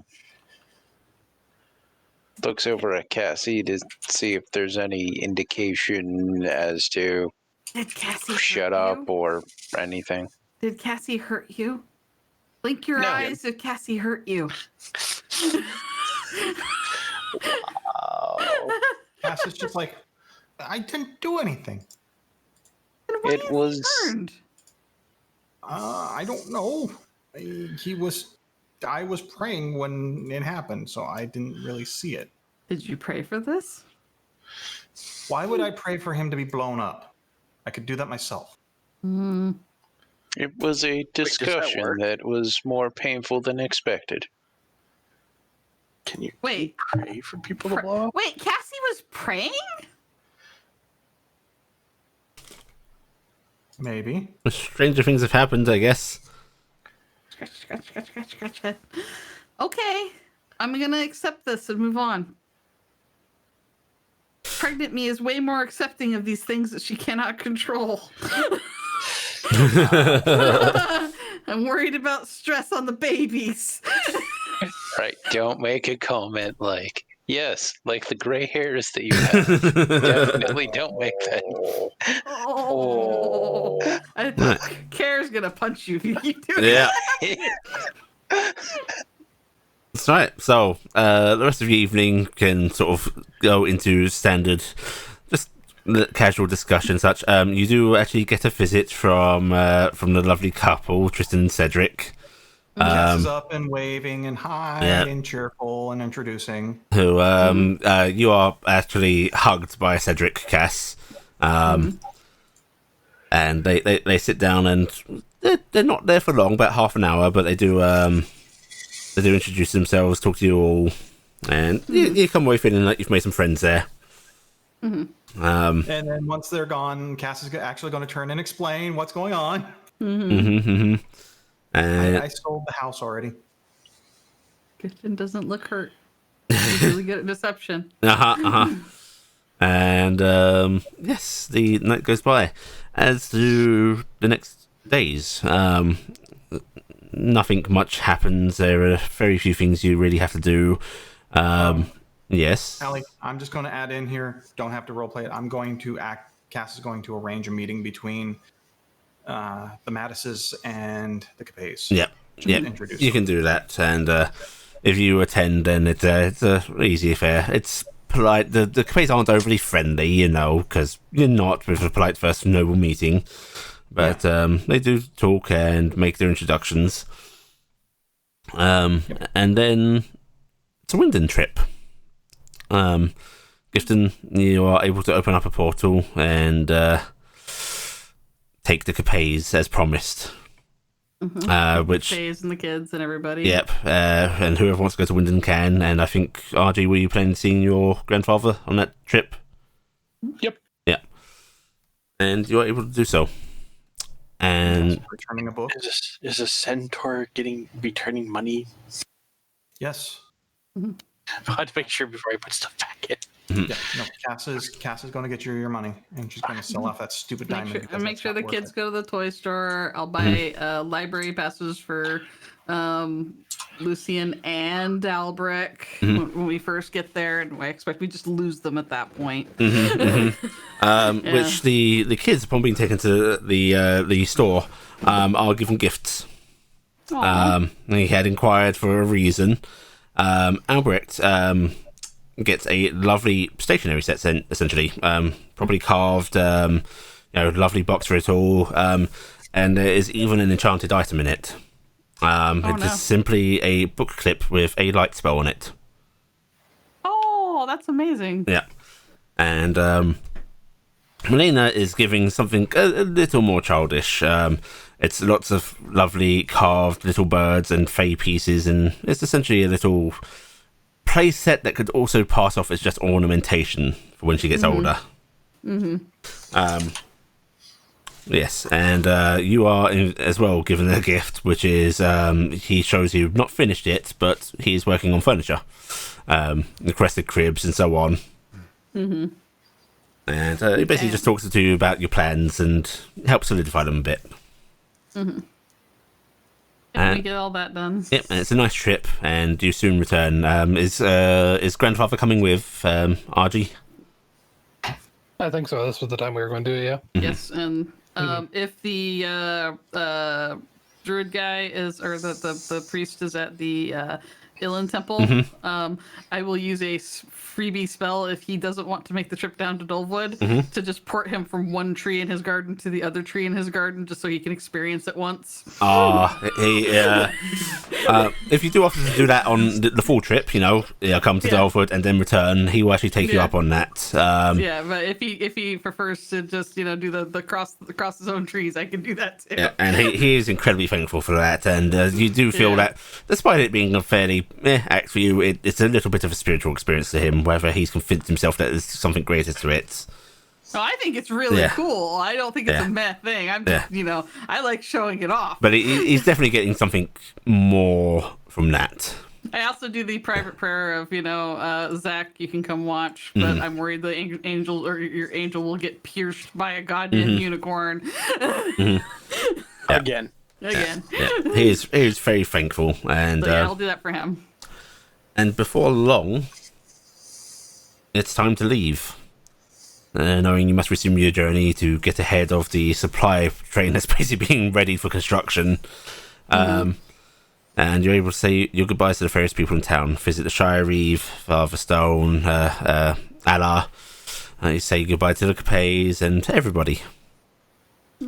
And I, of course, redeliver Reggie's people back up. And once again, you are on your journey. And that is where we will... RG's going to offer for Marissa to stay in Dolwood for now, if she wants to, rather than come down with them. And then... Your grandfather actually offers her to come stay. Even better. Yep. Which... Poor Elias. Yeah. Which she... after a little talk, actually does take him up on... chance to sort of get to know your family a bit more, and frankly she's happy to not have to work. Elias is of course disappointed, and you get that dry humor from him that is barbed with a little bit of truth, but he's taking it in good stead that you are of course stealing from him. I'm just going to apologize. I'm so sorry. You actually give him like just 50 platters. That is I'm sorry.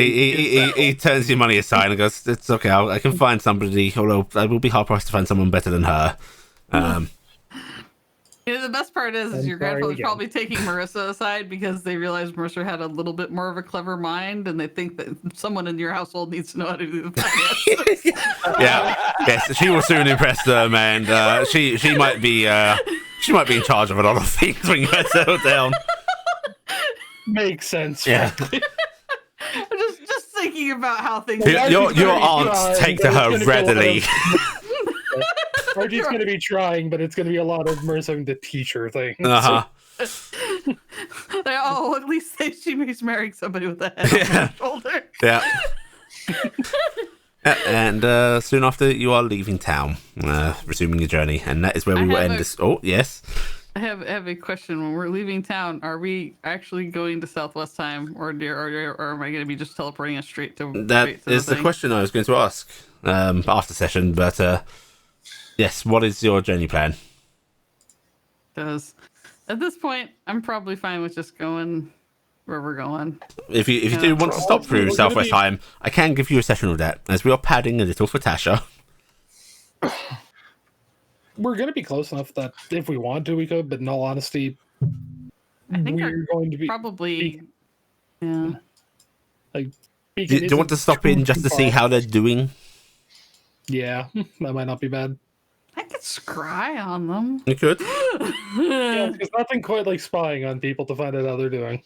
Yeah. I guess the real thing is if Gifton's willing to teleport us using her tree walking thing, we can really go anywhere off the beaten path and still get to Beacon relatively quick. Well, in fact, it won't really cost us much time. But the earlier you get there, the earlier you guys can begin setting up.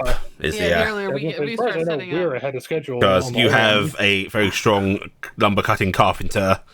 You have stone shapers. You have lots of things that are handy. I mean, I basically am burning the few days that I have left to be able to shape the earth around Yeah. us and throw down Gifton's the very stones. pregnant and would like to settle down. Yeah, so, So but the and question thing is, I do you could- want to Up take a gift day and out? on the whole, does she want to take a day to visit She them? wants to go to Southwest Time, but I think she wants to go there when she's not. Also, she doesn't Crowded. really want to be around that much iron filings because they had iron filings Yes. around the whole town. And So you want to she's bypass very- Southwest Why don't we- Time and visit it at a later Yes. date. I wouldn't mind Yeah, visiting visit it it during after. downtime. Like as a couple of us go and say hi Visit and whatever. after your pregnancy. Yes, because I just don't want to do that to the babies. Because is that silly? But I No, just that's it's not. sound logic. because Gifton isn't because- sure So what a would few happen, months so down the road. yeah, because I mean I literally helped them just dump so much iron around the whole town and everywhere to the point Gifton was just physically sick the whole time, and I don't think she wants to do that while she's pregnant and sick. So I was like, why don't we just skip it and I'll just take us to the tree. okay. So you head on out of town, and Gifton opens up a portal towards near Tarnstead, essentially. Near this fay tree is probably what you will have in mind because Yep. you're gonna have to journey a little bit after the fact. Familiarity. Yeah. Yep. And you go on through, and that is where we will end the That's where we session. end. Yay! Sorry. Alright. All right, everyone, take 3,000 XP. All right. And Is the DM happy to finally get out of Dolewood again? yes, Jesus. Right, Look, we even skipped Southwest Time. we So did. happy. Right. On the subject of padding for Tasha, we will likely be having a one-off before the release because I think we're going to actually hit downtime before that book comes out, and I'd like for us to basically resolve downtime with all of our changes and that book will help with such. So I have an option for your downtime. I either have a cleric adventure in which people will be all clerics, and you will be on a mission from God. Is essentially We're the on a theme of it. Yes. Which god? All of them. Same god or multiple gods? I will give you the general spiel of how it would begin. You've all been gathered together because they need truly blessed people to perform an exorcism that others have failed at. And that will be the beginning. Here we go.